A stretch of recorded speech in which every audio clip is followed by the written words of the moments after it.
What does your morning sound like? Rock-a-bye, baby. She's finally asleep. Hi, welcome to McDonald's. Can I get a sausage, egg, and cheese McGriddles? Here's to making your morning routine a little better with a delicious breakfast from McDonald's. Mix and match two of your favorites for just $4. The Sausage McMuffin with egg and the Sausage, egg, and cheese McGriddles. Prices and participation may vary. Cannot be combined with any other offer or combo meal. Single item at regular price. Hi, I'm stunning Stella Cheeks. And I'm the Enigma Erin Klein. And this is Not Your Demographic, a feminist wrestling podcast. Shockingly, those exist.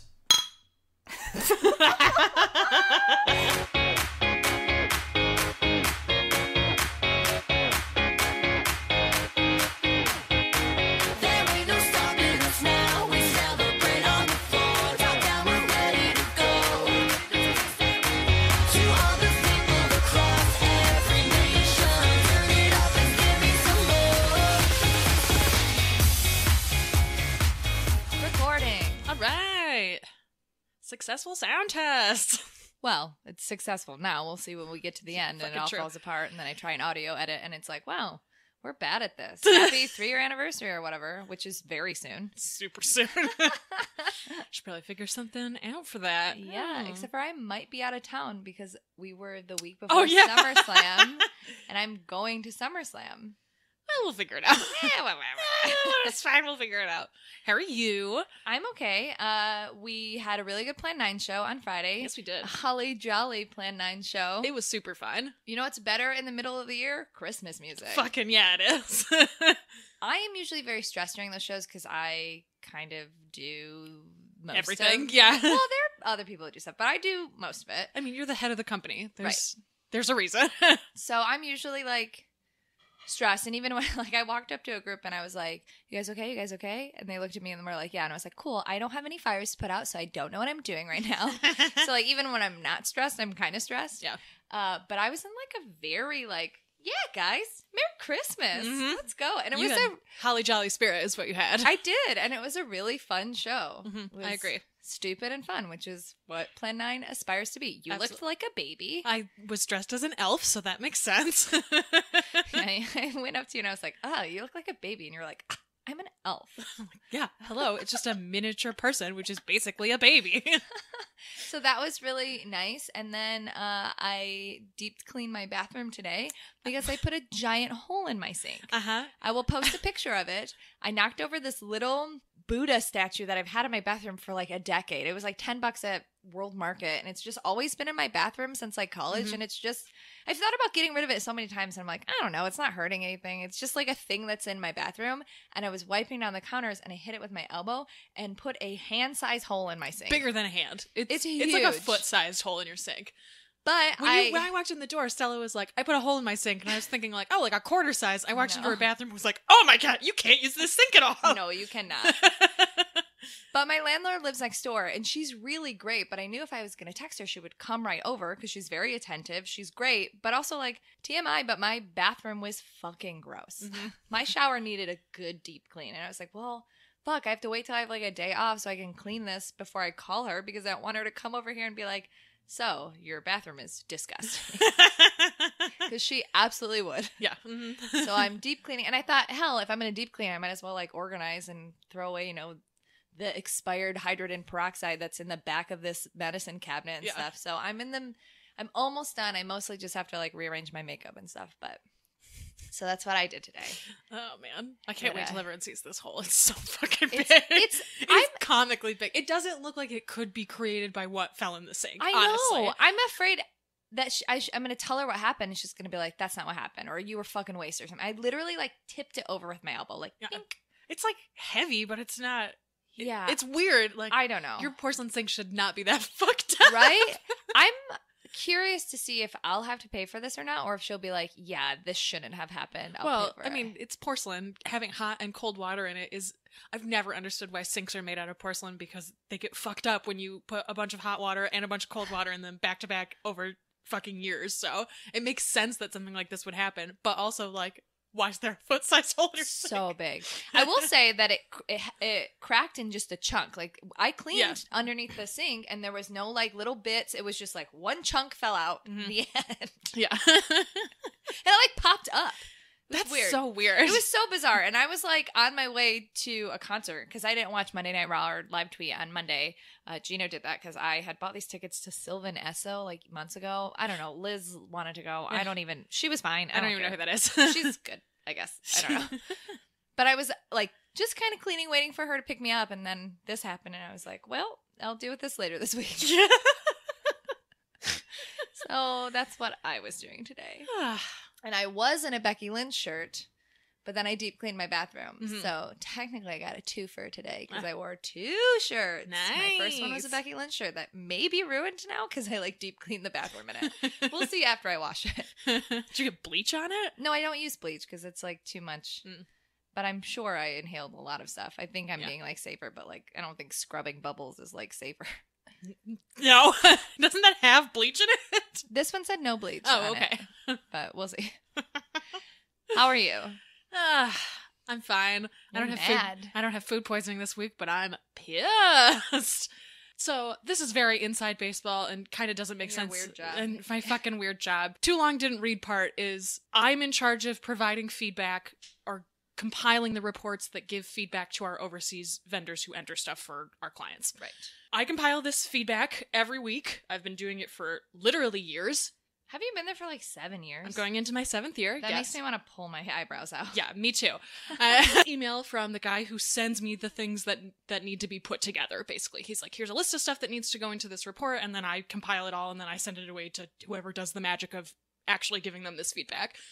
And I got an email this morning that was like, so I've been fucking this report up since January, and I knew that this was a problem and that this wasn't being done correctly, but I didn't think it was a big deal. But it turns out it is. Can you correct these 8 months of reports? Let me know when they're done. Thanks. And I was like, I'm gonna fucking murder someone. Like, How much time will it take to correct one report? I started it before I left. I literally worked through my paid break because I was like, I cannot leave this fucking bomb to deal with tomorrow when I'm gonna have I know I'm gonna have shit to do tomorrow because Thursdays are always really busy for me. So I started it.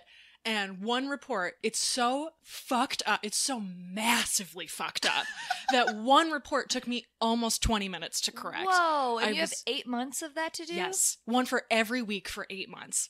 I'm so furious. I'm so... On top of all of your regular work? Yes. Mm-hmm.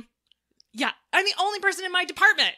So I have to do everything all by myself, and now I have to have this massive correction. Remember when you were going to get a raise? Yeah, I do remember that. Other reason I'm pissed today, one of the guys that took over for me when I was on my honeymoon, one of the team of 8 people I had to train to take over for me when I was gone on my honeymoon, he got a $2 raise because he got a bump to a position I've been working for 3 years and did not get a raise for.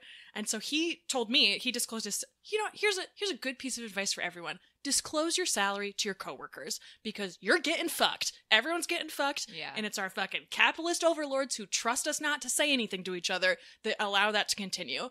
Because this guy's my friend. Like, he's my wrestling buddy. We like talk a lot at Right. work. That's part of the reason why he disclosed his salary to me. He was like, What a good dude. yeah, I got this raise. You trained me. Thank you so much. And I was like, oh, this is the 3rd time I've worked for this company and a man has gotten a raise for doing something I've already been doing. And I have not What did gotten he a raise. say? He was like, what? He was furious. And to his credit, like, he handled it the best way possible. He was like, this is disgusting. I'm pissed. I want to go to our bosses. I should not be making more money than you. It's disgusting that I got a raise and you did it. And I was like, thank you. I agree. It is really fucked up. So that I found this out. And then I had this project dumped on me. And I was like, I'm going to quit and you're going to need 2 people to replace me. And you're going to have to pay double what you're paying right now. Like, I don't understand what the end game is here. So I'm pretty pissed. Why don't you just walk in tomorrow and quit?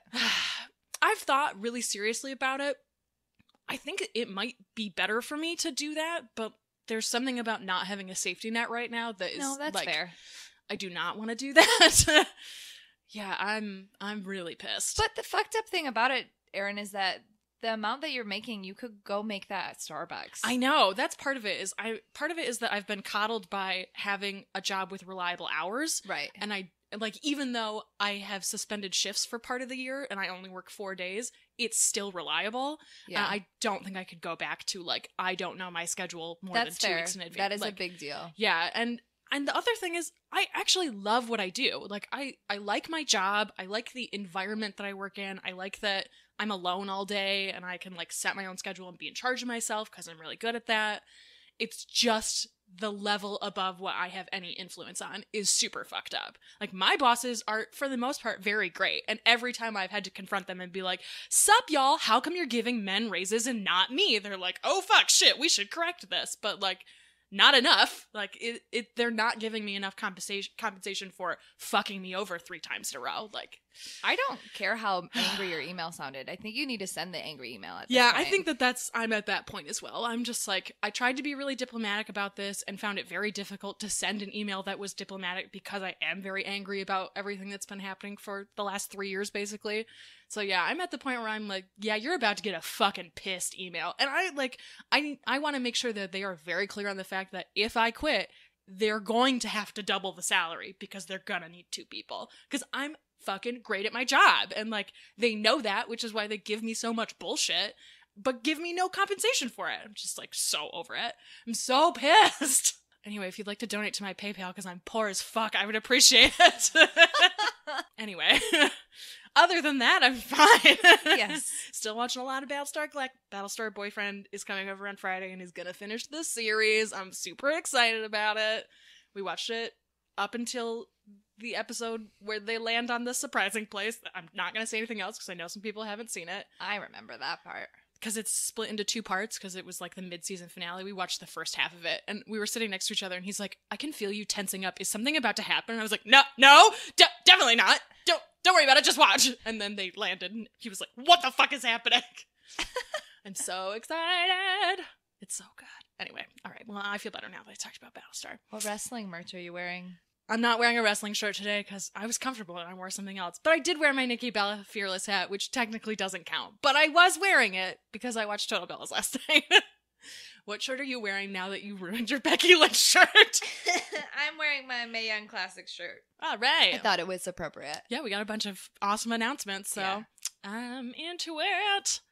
Yay. I would wear a Nikki Cross shirt, but none exist, so. So you just defaulted to the other Nikki. Mm-hmm, exactly. What'd you think of this episode of Totes Bells? I thought it was super boring. I actually really enjoyed this one. Even with all the pranks? I fast forward through all the pranks. They were actually wholesome and nice because, like, Mama Bella was along. Once I got to them actually TPing the house, that stuff I was fine with. But JJ, like, explaining why he's a piece of shit, I was like, I hate this. I'm not watching any more I of was this. watching it and I was like, Erin's not gonna like this. No, he was like, Erin hates pranks. he's like, I know it's a shitty younger brother thing to do, but I'm a shitty younger brother. I'm like, okay, that's why everyone hated you last season, and you're not really part of this season.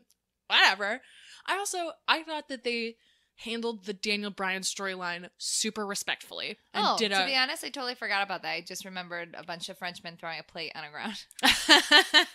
Like a very shocking way to start stripping. Yeah, I agree. I liked that part of her bachelorette party. I found this more interesting than the first part of her bachelorette party. Well, yeah, because the first part was her just being like, I'm fancy. I don't want a stripper. Right.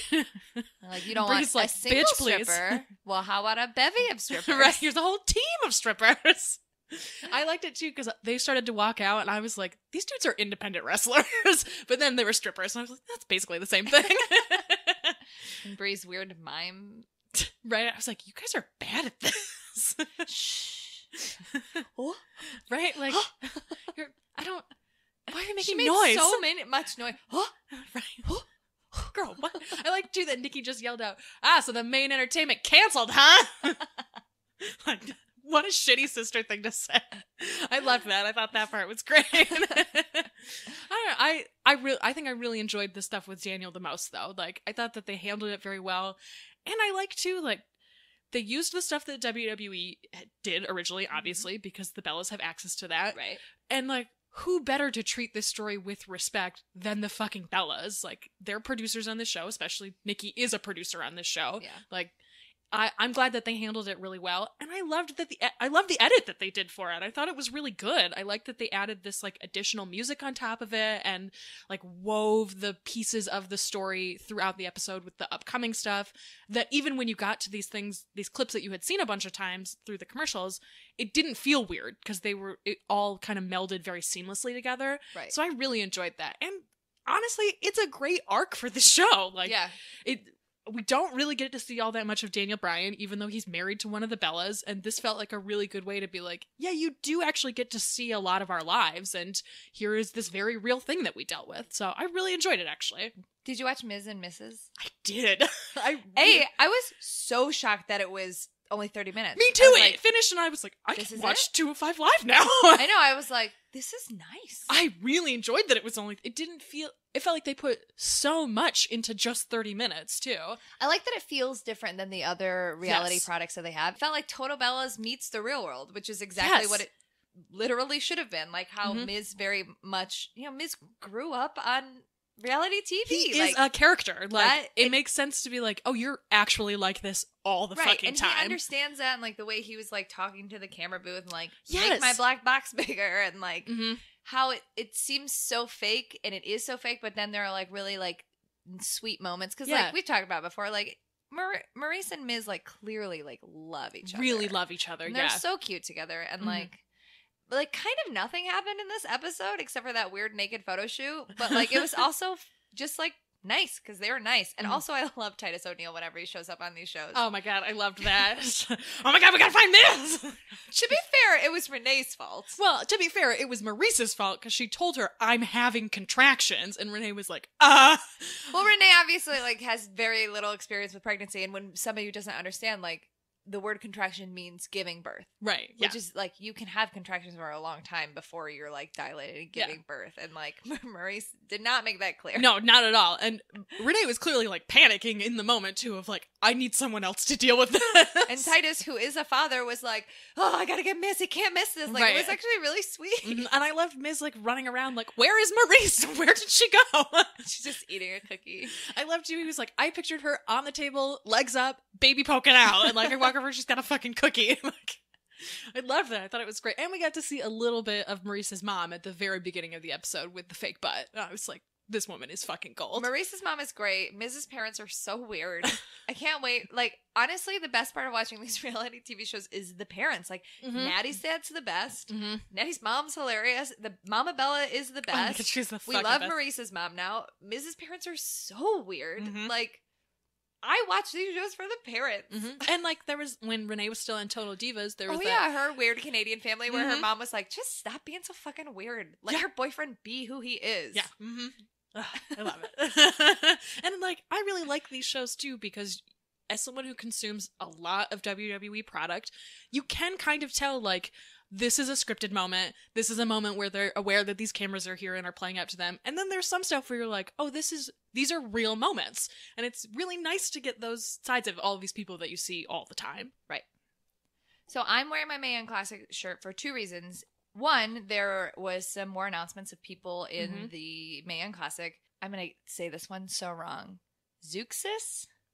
I don't know who she is. It's Zeuxis. So. Zeuxis. That works for me. Sure. I don't know who that person is, but great. I'm glad she's there. Isla Dawn, which we saw in the UK tournament. She's one person that I'm always like, man, I want to like you more than I do. Like, you have a gimmick that I'm into, and your cats are great. But like, That's kind of how I feel about Session Moth Martina. Like, I like her okay, and I feel like I should be way more into her gimmick, and I'm just not. And I don't really know why. I think part of it with her is that she defended Bram at first when all that shit came out. I think it kind of poisoned me on her. I've seen a couple matches of hers that were really funny that I enjoyed, so I think, I think with time I'll come around on her, but it's just one of those things, like, everyone loves her so much, and I'm like, I should like you, and I just don't. I just don't. Lacey Lane is another name that I am unfamiliar with. But then Karen motherfucking Q! Oh, yes! Fuck, I didn't know that. I'm so excited. I saw Isla and I like read the other ones and I was cool. And then I got to Karen Q and I was like, yes! Yeah. Yes, I love her so much. She's so funny and so good. And I doubt her character will be that funny, like, because her Bones of Contention partner, like, that they are just... Their gimmick is so good. Their gimmick is so funny. And if you don't know them, you should check out Rise. Yeah. Mm-hmm.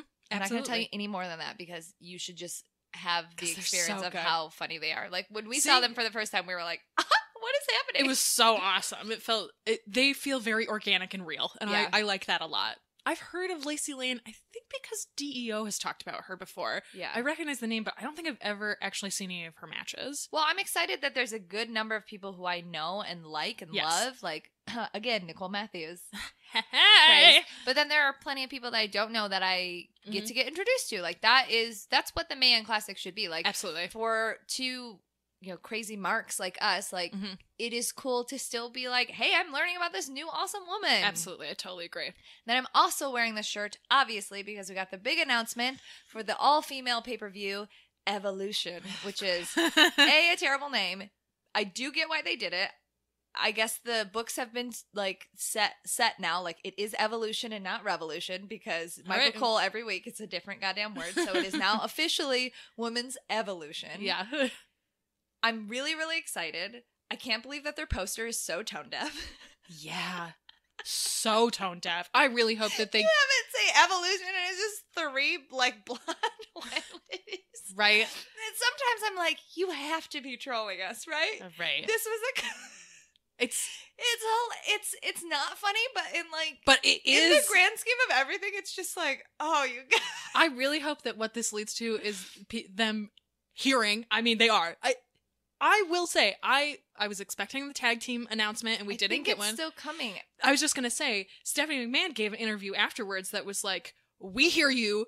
We understand people are super pissed about there not being a women's tag division. We're working on it." It makes sense to announce the all-women's pay-per-view, get everybody really excited, set the Mae Young Classic finals, start building storylines, and in the process to the build, introduce these new titles that like debut on this pay-per-view. That makes total sense. So yeah, it's like kind of disappointed. Like, I had a shock gut reaction, like a little bit of disappointment.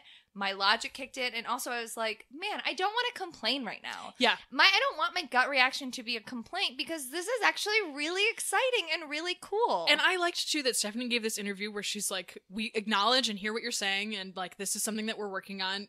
I don't think she would say that publicly at this point because she knows people will hold them accountable for it. But also, like, this is in October, and so there is a lot of time between now and October, and I feel like we're either going to get the announcement of the tag belt leading up to it, or at the pay-per-view, it'll then be announced that we're doing this tag thing, whatever, they'll have some kind of finale there maybe, or on the next one. Right, exactly. Or they'll, like, announce the tournament at Evolution. So I can totally see that. But it makes more sense that they have to fill this whole fucking card out that they would do this before then. Yeah. But again, we have until October, so I feel like we're gonna get it. But I was gonna say that in that vein of Stephanie, like, understanding that people are being watchful and putting forth thoughtful criticism about what they're doing, I feel like they're gonna have to react to this poster and put out like a series. Yeah. Like a whole series of groups of 3 and 4 women. That's what I assumed, but in my head I was like, why would they put Charlotte on there? She's not the champion. Yeah, I would have been... I guess I wouldn't have been as shocked if it was Ronda because, like, obviously they're going to put her in the middle. They're pushing her. I get it. That. Yeah. And then your 2 champs. Like, that I would have been like, okay, like, yes, they're all, like, blonde white ladies. I know Ronda's got, like, dirty brown hair. Just shut up. Someone called her a brunette, and I was like, you don't know what the word brunette means. Like, straight up. It's a light... They're all light-colored hair. Mm-hmm. Whatever. They would all pass the Aryan Nation test. Let's get real. So, I would have at least understood that. But then you just fucking throw Charlotte on there, who also has, like, I get why she's on there. I truly do. But she also has this history of, like, genetically symbiotic. Yeah. It's so funny. It's so terrible, but I, like, can't help but laugh because it's just, like, so, like, you guys. What were you fucking thinking? You're like $1 billion company. I don't understand. I truly don't understand. Like, I understand that they're, like, totally high on Alexa's dick or whatever, and they want her to be...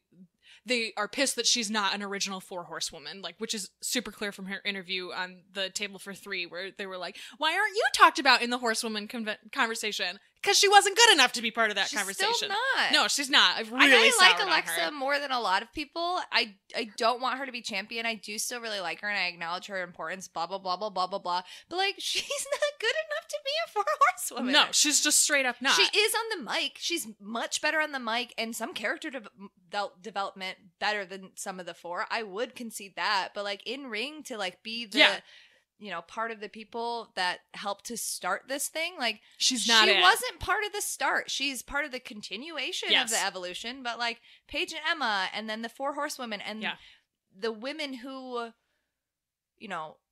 were actually very gifted in the ring, were part of, It totally ignores the central idea that the reason that this evolution started is because these women are too good for the shit that they were being given for a decade. Like, it totally ignores that. But I understand why they put Alexa on there, but I kind of don't understand why they didn't do Rhonda in the middle and the 2 sets of horsewomen on either side of her. Like, then you have a bunch of women of color. And also, it makes absolute sense to put the 4 horsewomen on this poster. And you have Charlotte. Like, why? Like, what were they clearly were not thinking. It's just really funny, but I don't want to complain about it anymore because I'm really excited. I am very excited about it. I like that all 3 of the like head honchos were in the ring. Yes. I did really like that. I like that Stephanie gave a lot of credit to the fans and to the women, and not necessarily just patting WWE on the back, which of course she did, but like it felt like it was less than she has in the past. Yeah, I would agree with that. And it did go on a super long time because they loved to masturbate themselves in front of everyone. But like, and I like that all the men were on the yes. not ring apron, on the ramp. And I also really enjoyed that the men continued to talk about how excited they were throughout both shows. I completely agree. I thought it was startling at first when Braun was like, "Hey everybody, I just want to say real quick, the ladies are great, especially my partner, Alexa Bliss." Like, are you a good guy now? I don't understand why they're still having you tout Alexa. Just because you guys are cute? I don't understand. But it was still like, this is a great moment for Braun. But and also to hear like AJ Styles and Seth, the champion, be mm-hmm. like, my daughter and this, that, and the other thing, which again, I don't always love when people are like, my personal relationships to women, that's why women are real. But like, it was still a nice moment. Yes. And like, mm-hmm. I don't know. It was really cool to like right before a bunch of their segments when they were about to be like, oh, I hate this person. But also women. Am I right? Yeah, I really enjoyed that. It was nice. Like, they, for many years, have done a lot to segregate the rosters. Right. And so it was really nice for the men to be like, we're out here, we support you all, and also we're going to continue to hype you up because you fucking deserve it. And also, like, I like that a bunch of people have been there. I don't like that a lot of people have been like, oh, when are we going to get a men's only pay-per-view? Like, hi, I have 100 years of wrestling history to sell you. The Greatest Royal Rumble was like 3 months ago. And be like, well, I think somebody in the Cage Side offices said like WrestleMania 29 was not that long ago. Yeah, and the women got totally fucking cut from that entire card. Oh. Yeah, it's so and they were only in like a mixed tag anyways. It wasn't like a real match. Yeah, exactly. And so I like that so many people are coming back like with the receipts of like, yo, bitch, just because you didn't watch Grr doesn't mean it didn't happen. Like, for real, they were literally barred from being there. Like, they can have their own goddamn pay-per-view. Just because you didn't watch Grr. I mean, good for you for not watching Grr because it sucked, but whatever. Like, don't pretend it didn't happen or that these decades of men-only pay-per-views didn't happen. I also really hope too, like, they implied that it's gonna be a full female team too, which, like, good. It should be. It should be full. Fucking see. It should be a full fucking set of women for commentary. It should be women backstage, or have the men be backstage. Like, I'm cool with the men being the backstage interviewers because that's the place that the women have been put a lot of the time. So I'm interested to see how it all plays out. Like, they have a bunch of female announcers. They'll probably bring back Lillian Garcia to announce some stuff. They only have one female ref, which didn't they'll they probably just sign another one? They might have. I'm not totally sure. I think, God, don't quote me, but I think they are bringing on at least one more for the Mae Young. I would not be surprised by that. They also just rehired, or I don't know if he worked there originally, but they hired Hebner, one of their sons. One? Okay, one of the sons. Yeah, and Devin pointed it out. He was like, it was during one of the women's matches on Monday. He was like, I'm pretty sure that's Hebner's son. And once I zoomed in on him, we were like, oh, fuck, it totally is. Yeah. It's because Impact wasn't paying him, and so WWE scooped him up. So I wouldn't be surprised if they found another female ref and were like, bitch, please, please come do this. We desperately need you. So I'm very interested to see what they do. Like, what is who else could you put on commentary? Beth has been doing a great Beth job. Phoenix. Beth should definitely be on commentary. Lita, probably. Like, Lita's not great on commentary. She's not great. But also, like, nobody's great next to JR because he's, like, not good at his job anymore. Exactly. And I feel like Beth and Lita have better chemistry where they could, like, make that work together in a way that the men on commentary often talk over the women, and the women kind of have to put up with it, and Lita for sure does that. Like, I don't think that that's necessarily all her fault. And Renee said she wants to do it. I would love that. Which she has said for a long time, like, guys, stop bringing up the NXT commentary. I was not very good at it. I'm truly happy with what I do with WWE. Like, don't push this on them. Probably because they would backlash on her in many ways. But a bunch of people were like, please do this. And she was like, you know what? I do want to do this. So I really hope they let her. That would be great. Let her do the pre-show panel like she normally does, and then have her go out and do the commentary for the non-pre-show stuff. Like, it's very easy to do that. I'm of mixed thoughts. One part of me really wants it to be everybody is a lady. Mm-hmm. But a part of me wants some men in supporting roles to be like, yeah, that's what I think. We're like, excited too, and we're like, you know, a backstage interviewer, or like have a panel of women on the pre-show, but also have like one man or something. Like, I think just gender swap everything. And anytime you normally have a man, put a woman in there, and anytime you minimally have a woman, put a man in. Like, yeah. Other than the announcers, which like they use women for almost everything, so I feel like it's appropriate to continue using women Though they announcers. have a couple male announcers that are pretty good. Yeah, exactly. And so I feel like you can rotate that a little, but this is such a great opportunity to showcase, like, we do give a shit about these women, because we've shown you for decades that we don't, but we like truly do. So I'm very excited about it. I'm nervous that they're gonna fuck it up, but you know what? I encourage people to remember, a pay-per-view does not need to be perfect from beginning to end to be worth doing. There are so many pay-per-views that not everybody can be Slammiversary. Right, exactly. And like I didn't, but everyone sat through fucking Backlash. Like, woof. And it's not like afterwards everyone was like, the men should no longer have pay-per-views. Like, that doesn't happen. So I, like, even if stuff doesn't go well, and even if there are things that don't go great, like, overall, it's gonna be a good product. And, like, that's okay. That's a great start. That they're doing it at all is a great start. Absolutely. I really liked the moment where Asuka and Ember hugged each other. But I had a bunch of people point out, like, man, Asuka does not seem thrilled about this in the way that everyone else does. She's fucking Japanese. She gave up full women companies that were doing badass shit to come to a company that doesn't give a fuck about her. Now, on the main roster especially. Like, no wonder she's not like, yeah, why are we all masturbating about this? This is fucking... hello, welcome to the rest of the world. But then to have that from Ember of like, I'm so excited, and to reciprocate that, like, we have this history and we did this shit together and we fucking earned this for people. Like, that was a really nice moment that I really enjoyed. I also could not figure out what was wrong. I was like, what's wrong with Asuka's face? Why is something different? And I realized she didn't have her paint stripe on. Oh. And I'm just so used to seeing her with it out in like the universe of WWE that I was like, what happened to her face? That's so funny. It's very exciting. Hopefully that we can figure it out so that we can just be there. I agree. I want to be there for that. Mm-hmm. I agree. Let's talk about Impact. All right. I can't believe you didn't watch it, because you should have. It's expensive. Yeah, but I mean, you can find it on the internet afterwards. Like, I paid $40 for it, but like, you couldn't find it. That's true. That's a good point. You couldn't find it. But I did pay. This is the first Impact pay-per-view that I actually paid for. Mm-hmm. So...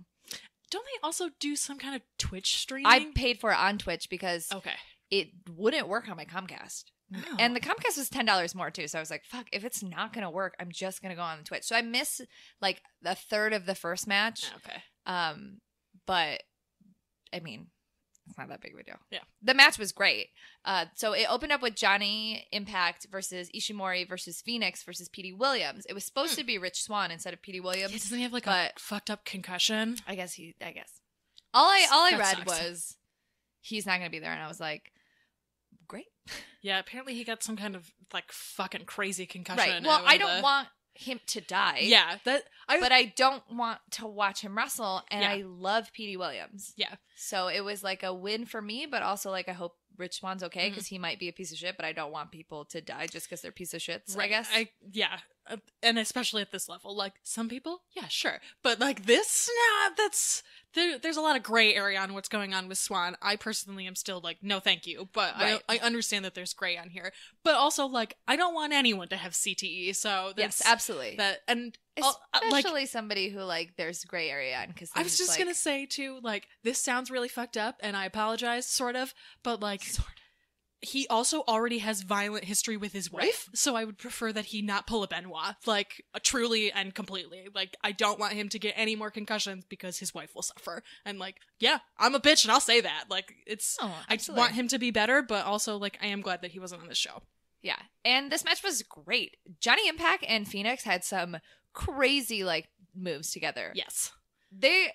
Everybody in this match is great. Like, I really like Petey Williams, even though he's bland as hell and is just like, I'm Canadian. Like, his whole deal is like, I'm Canadian and I came up with the Canadian Destroyer, which is a dope-ass move. It is very cool. But there's something about him that I just like. Phoenix is, I incredible. Drool over Phoenix all the time because he's literally one of the best wrestlers in the world. Ishimori, I haven't seen him in a while. I don't watch New Japan. I know that he's the Bone Collector, blah, blah, blah, blah, blah. I haven't seen him in a while because he hasn't been on Impact in a while, but woo, glow up. I was like, hello, Ishimori. Hello, my friend. So that was nice. And then it was nice to see Johnny Impact back for real because he was off filming Survivor Series for a while. Mm-hmm. He obviously Survivor, won. Not Survivor Series. Whatever. I keep saying that, and Nick also keeps saying that. I've never watched an episode of Survivor in my entire life. I actually like Survivor. My dad is obsessed with it. He's watched literally every single episode of every season that's ever aired. He was, I told you, he contacted me. He was the one that was like, oh my God, Johnny, huh? He heard all the rumors about Johnny and was like, girl, next time you're around him, you get me an autograph. Like, okay, Dad, damn, I will. You don't gotta pull out Sassy Gay on me, damn. Well, Johnny Impact won, obviously, because it was his return, essentially. Like, it's important. He was very close to he was in the main event, close to the main event before he went on Survivor, so this was a good, like, relaunching pad. Yes. But everybody in this match looked really good. Great. Yay. The second match was Tessa versus Allie. Ooh. This was really good. I would say that it started not great. It didn't start bad, but Allie had to warm up a little bit. But once she did, it was fine. And Tessa's so good that, like, she elevates whoever right? she's in the ring with. Tessa's just so good. And like, yeah, I'm a mark for Tessa. And sometimes, like, I'll probably think it's amazing even when it's not.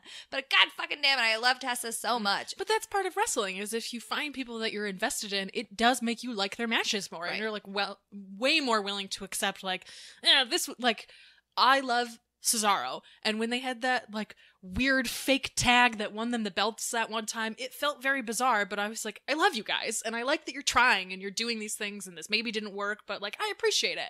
And I feel like people are way quicker about the women to be like, they just suck. That just sucked. They were terrible. They did this thing. And it's like, it doesn't have to be like that. And Allie didn't even, like, botch at the beginning. It just, like, it just felt like she needed to warm up a little. Like, there was just seems some, like, appropriate for her character too, right?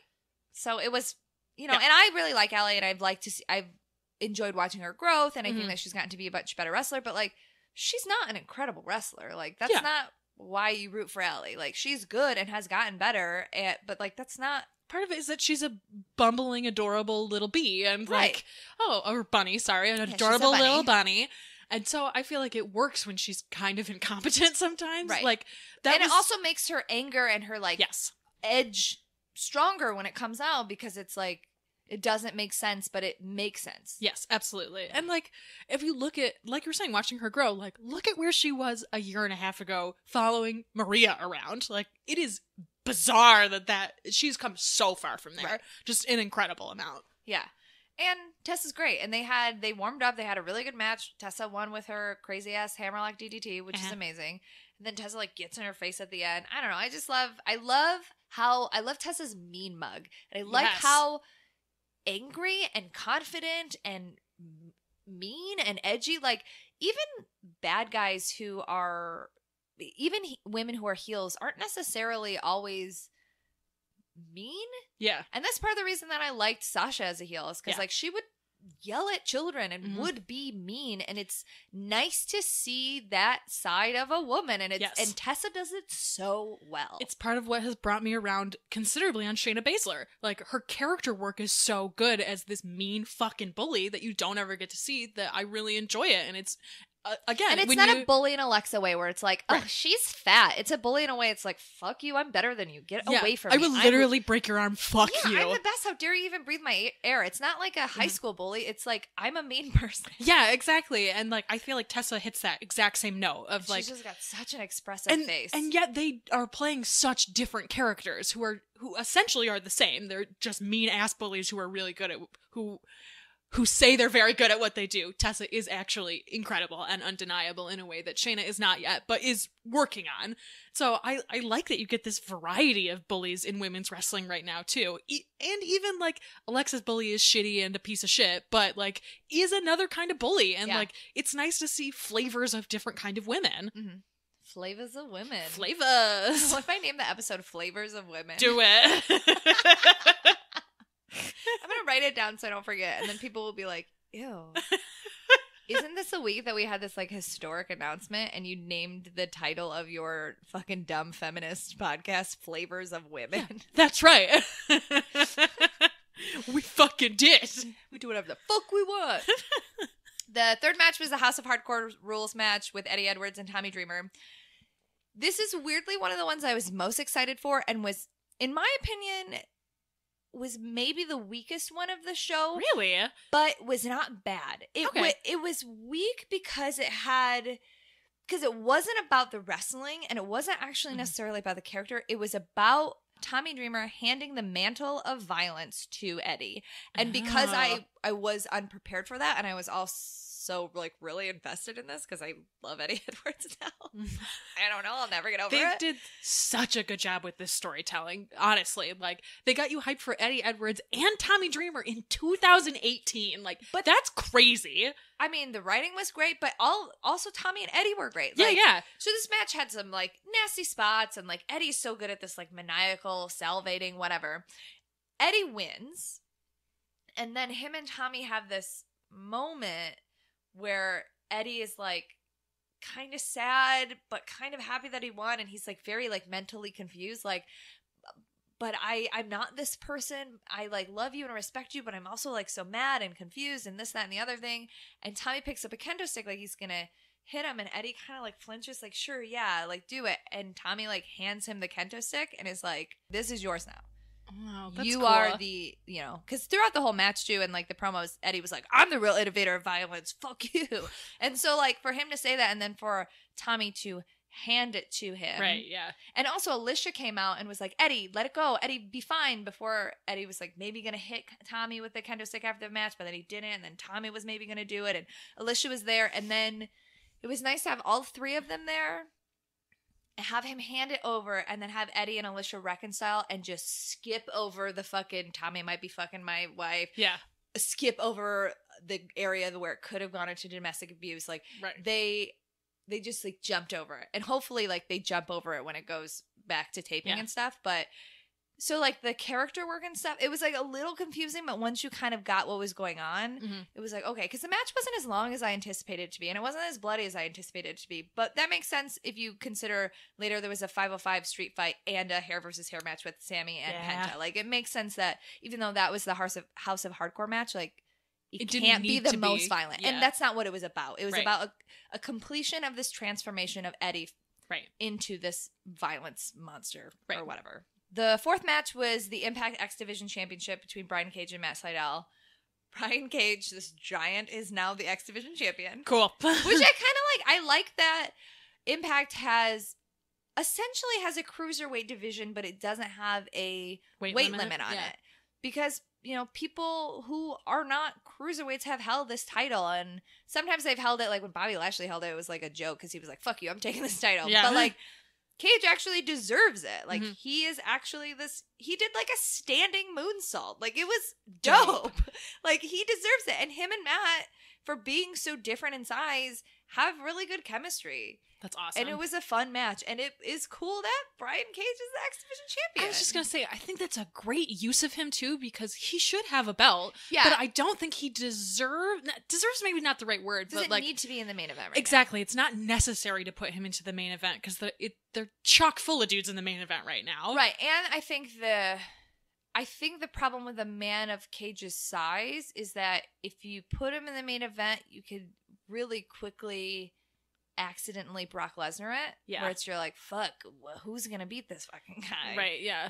Because he Which is exactly what they did with Bobby Lashley for a while, where it was like, what the fuck are we supposed to do here? Well, he lost it a bunch, and he had people go. Him and EC3 had some stuff, and like, so yes and no. But like, Cage has only lost in like dirty, dusty finishes. He hasn't ever been like, He hasn't ever really lost. Yeah. Okay. So he's still protected in many ways. So it makes sense to give him a belt, have it be kind of interesting because it's X Division. It's surprising, but also keep him away from the title picture in a way. The next match was the Impact Knockouts Championship between Su Yung and Madison Rayne. Madison Rayne came out on her tiara. She used to do this queen gimmick. I hate it. But Su Yung came out. She came out in a coffin. All of her bridesmaids carried her out in a coffin, and then she like emerged out of this coffin. It was super creepy. And then her and Madison had a really fucking good match. Madison, I haven't liked what Madison's been doing on the Impact tapings, but when we saw her live at Rise, she did a great job. Yeah, I remember saying to you like, "Oh, I'm actually very impressed right now. Like, this is a good match." And then this match, I was like, Madison is stepping the fuck up. Like, this is a good match, and she is not just bland in this. Like, it was really good. And then the way that Sue won, Sue got the mandible claw on her, but had it wrapped around her head. I saw that, the photo of the finish. It looked nuts. Like, if you're going to win with a mandible claw, which is disgusting and also kind of a weird finish, but the way that Sue applies it and the, like, bloody glove, like, it is really effective. Like, she pushed Allie into that coffin. She had, like, this insane, like, upside down, like, demon hold on Madison. It was very effective. And then she just stood on her coffin, and all of her bridesmaids, you know, like, worshipped her. They put Madison in the coffin, obviously. And then they all kind of got down, and Sue was down, and then they, like, all rose up. It was so creepy and good, and I was just really impressed with Madison, and I didn't think that she deserved to win. I didn't want her to win, but it was a really good match. Awesome. And the end was just so visceral. Like, it's one of my favorite photos. Awesome. The 5150 street fight was next. It was the OGs, so that's Hernandez and Homicide with Eddie Kingston versus Santana and Ortiz with Conan. I've talked about my dislike of a lot of this stuff for a long time, but I will say that this was an incredible match. Oh, shit! Santana and Ortiz are so good at wrestling, and particularly so good at tag team wrestling. They have such good chemistry with each other. They have very interesting moves that they use each other's bodies for. And they almost do, like, cheerleading moves where they're, like, on each other's shoulders and stuff. And, like, they are really good. They painted their face with this, like, bone paint and looked really cool. They chugged a bunch of Patron Silver before, which was very funny to me. Been there. But also was like, yeah, okay, like, your whole thing is that you guys are these hard, like, dudes who, like, fight and stuff. Like, yeah, fucking chug a bunch of Silver Patron before, like, right? But also, get it. they kind of, I hope they go more into this, but the video packages before kind of made it seem that, like, the OGs are, like, the idea of what you think of thugs. And LAX was like, we took these streets back for our people, and we're like weird thug philanthropist almost. Oh yeah, that shit is real. Like, right, for sure. But to me, at least as somebody who watches every week, that has not been clear to me. So for having, and I've always said, like, I really like Santana and Ortiz. I just don't really like what is happening. Yeah. But if that's the direction we're going in, I'm fine with that. Yeah. Because I don't want, as like a white girl, I feel sometimes shitty saying I don't like LAX because of, like, the machismo stuff and whatever. And I understand a lot of that is a culture that I'm not a part of and I don't understand. So I like this idea of using that culture, but in, like, a positive way, and making Santana and Ortiz good guys. Yes. And not gray area guys. Like, they should be good guys. They're very fucking good. And I also like the idea, too, that if you're going to have these, like, derogatory, harmful stereotypes about Latino men, if the inverse of that is, yeah, sometimes these people participate in this kind of activity that you might think is bad, but really they're not bad, and they're, like, working for their communities, and they're doing these things and taking these streets back for their community. Like, that is actually a good message, and I think is especially interesting to see in that dichotomy of, like, this is what you think we are and this is what we actually are. Like, I think that's very interesting. And especially if you're going to have two teams that are very similar, and, like, this is the original LAX, the OGs, and then the young ones. Like, it's important to have a distinction between them. I will say, Homicide did a great job. Homicide showed up. He did a great job. He hung with the young boys really well. He did some crazy, he did a move. There's a table set out on the outside, and I think it was Ortiz. It may have been Santana. I don't know. One of LAX was out there, and Homicide did a, like, suicide dive into LAX into a table. Like, he showed up. I will not say the same for Hernandez. Hernandez, looked awful. Like, he like physically, I know it's not nice to like judge people's physical appearance, but like he looked awful. He looked old, he looked fat, he looked out of shape, he looked like he could barely fucking stand. Damn. He looked bad. And then he didn't do dick. That's probably good. It's funny to hear you be like, this was a great match. Also, Hernandez is a piece of shit. Like, what? I mean, yeah. Yes, but it's just a very funny thing to hear, like, right back to back. Well, Conan and Eddie Kingston had some really good character moments because they were outside the ring. LAX showed up. It was great. I was really surprised that Homicide was so good because I assumed that this would be a good match, but that LAX would carry the whole thing. But Homicide really showed up, and Hernandez hit a couple moves that weren't terrible, but most of the time he just like kind of stood around. Because it's not like a match with like tags, really. Like, it's a fucking crazy street fight. Right, Like, he was just kind of there. Whatever. I just hope he goes away. And Homicide, even though Homicide did a good job, I just like, I could live without the OGs. But the build to this was really good, and I really fucking like Santana and Ortiz, and I want to root for them, and like, Conan be damned, they're very good. That's a pretty strong statement. Like, Conan be damned, I still want to like this team. Like, Yeah, all right. they're really good, and they deserve it. Mhm. And I don't think they're bad people. I mean, I don't know, but they don't seem like they're bad people. This next match was probably the match of the night. It was the mask versus hair match with Pentagon and Sammy. Obviously, everyone knew that Sammy was going to lose, right? Yeah. Everyone knew that.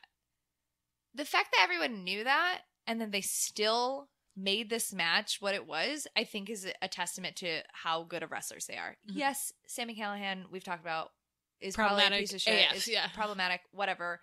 Him and Pentagon, which we've seen live a bunch of times because they wrestle AAW a lot, they All the have time. like a next level chemistry together. Absolutely. And you can tell that they trust each other because they do crazy shit with each other. And it was good wrestling, good character work, next level violence. Like, it was visceral. That's a good word for it. It was absolutely visceral. And yeah, there was the run-in with OVE, but like, you know, Pentagon broke their arms on the Impact before, so they ran out with their slings, and he was like, I broke your arms, you idiots. Get out of here. Get the fuck out of here. And then Pentagon obviously wins, and Sammy tries to leave, and him and OVE try to leave, and they, like, you know, try and get one out on Pentagon, and, like, whatever. Pentagon's and the twink ref have the, like, scissors and stuff, and they're trying to leave, and then Phoenix comes out and is like, no, bitch. No, thank you. You'll be getting your hair cut. And then the Lucha Brothers shaved and cut his hair together, which was actually really nice. And I really like that. Sammy made great faces when he's getting his hair shaved. And honestly, they did. I feel like in most like hair matches, you just get like chunks of hair cut. They actually did like a really nice, like clean shave for him. And I was like, you should probably tip them. They did a good job. He tipped them in his blood.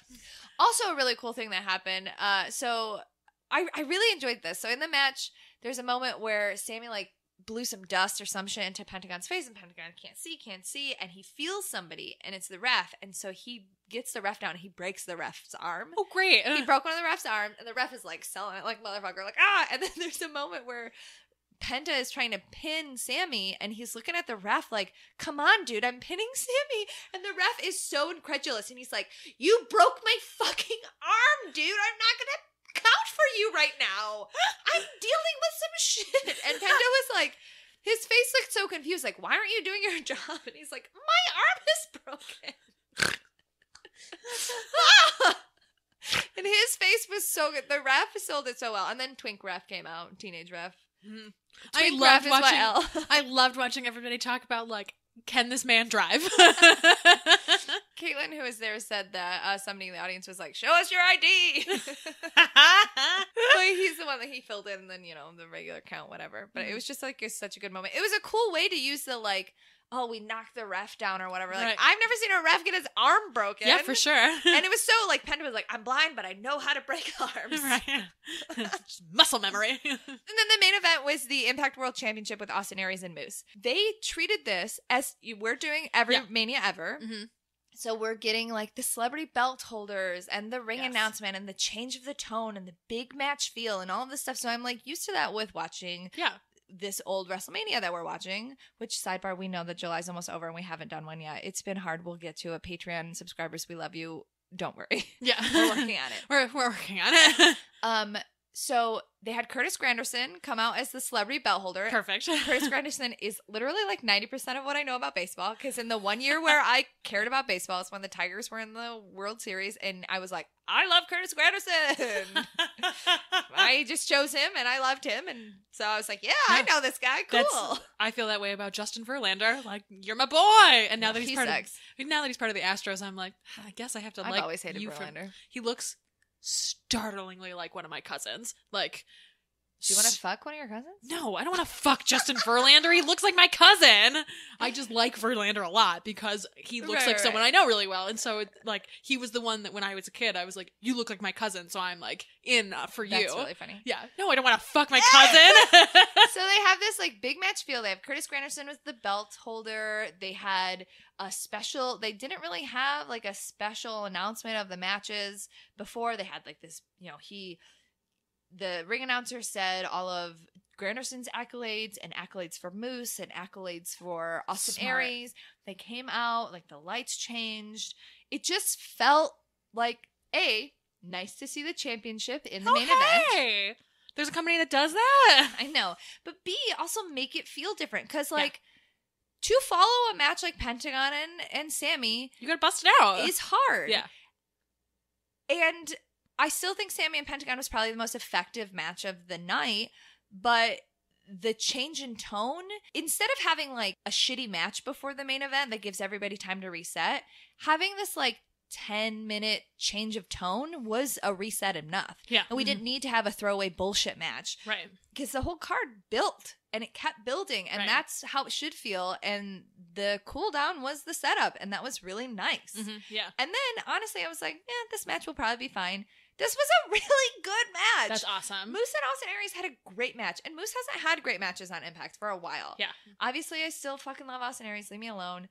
The most palpable moment I remember is Moose was outside the ring, and Austin Aries was going to do a suicide dive through like the middle ropes or whatever. And Moose just punches Austin Aries in the face, and he flew back in the ring. So like full speed, Austin Aries is running, and Moose just punches him, and Austin's like, whoosh. Awesome. But also, they had really good like actual wrestling. They got thrown on the ring apron. So what Impact does is that instead of having like a slanting ring apron and then you jump into the ring, like the ring apron comes right up to the it. thing. Yeah. So they use the apron a lot in a more effective way because they get thrown and like thunked onto it. Right. So they use that a couple times. Austin Aries like flying squirrel, like went all the way up the ramp. Moose was on the outside, but like near a corner, and Austin Aries like threw his whole body like a squirrel, just to the edge of the corner of the ring, and it was really cool. Austin Aries won without cheating, but he did kick Moose in the dick early, like middle of the match, so you still get shitty heel Austin Aries, but then you had the champion win. Yeah. Which I liked. And this was the only match that I didn't call correctly because I really thought Moose was going to get the championship because Moose has been calling himself Mr. Impact for a while. Like, he's not really doing anything. And I thought, and I still think, that Moose really needs something to solidify his character and, like, why he's important and why he deserves to be in the main event. I do think Austin Aries is a better champion. But I do also think that Moose really proved that he deserves to be in the main event. Yeah. And he showed up and did a good job. Awesome. Very cool. Overall, Slammiversary fucking ruled. I saw so many people who were like, it's the best pay-per-view of 2018, full stop. Not just... Full stop, period. Not even just compared with WWE, like, the best pay-per-view of the year, which is fucking saying something. Like, that's a bold claim to make, but everyone seemed to love it. There wasn't a single match... tight. There wasn't one match that people were complaining about, which I was shocked by. I can't remember the last time we watched a WWE pay-per-view that we didn't have at least one match where we were like, this is fucking trash. It was tight, it clipped, it ended, like, it was a solid 3 hours. Oh, how nice. It had a build. It was just fucking great. Awesome. The audience was really invested. Everybody showed up and did a good job. It feels like the audience has finally flipped a little. Because they're in Canada. It's the Florida audience that blows. Because they're just like, we're from Ohio. We're on vacation. Let's go see some wrestling. Okay. And people who think that way don't know that they're in for an all-day taping. Like, the Florida audience blows, and honestly, Impact should move their home base to Canada because Canada loves them and understands wrestling, and Florida has enough fucking weird wrestling. And absolutely. Impact should fucking move to Canada because the audiences are great. Yeah, absolutely. Honestly, they probably make more money in Canada also because America's trash right now. Well, America is trash full stuff. But this was it was great pay-per-view, and I can't wait to watch the tapings tomorrow. We have 2 friends that were at the tapings.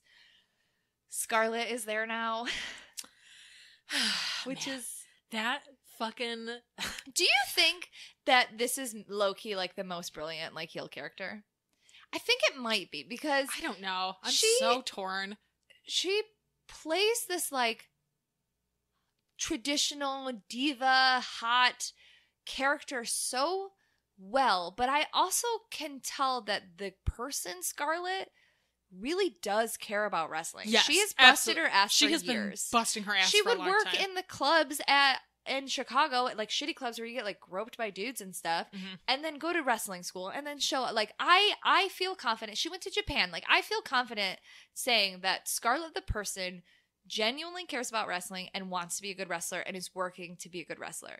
And knowing that, and then having this character that's like so diametrically opposed to like what's going on in women's wrestling, I think it might be genius. Well, I'm a little torn about it. I can totally see that. And if that's the case, I think that that's smart, except for it kind of feels like if that is the case, she's doing the like Sarah Silverman and Bill Burr both have this problem as comedians where they're like, I'm making an in-joke and everyone understands my in-joke.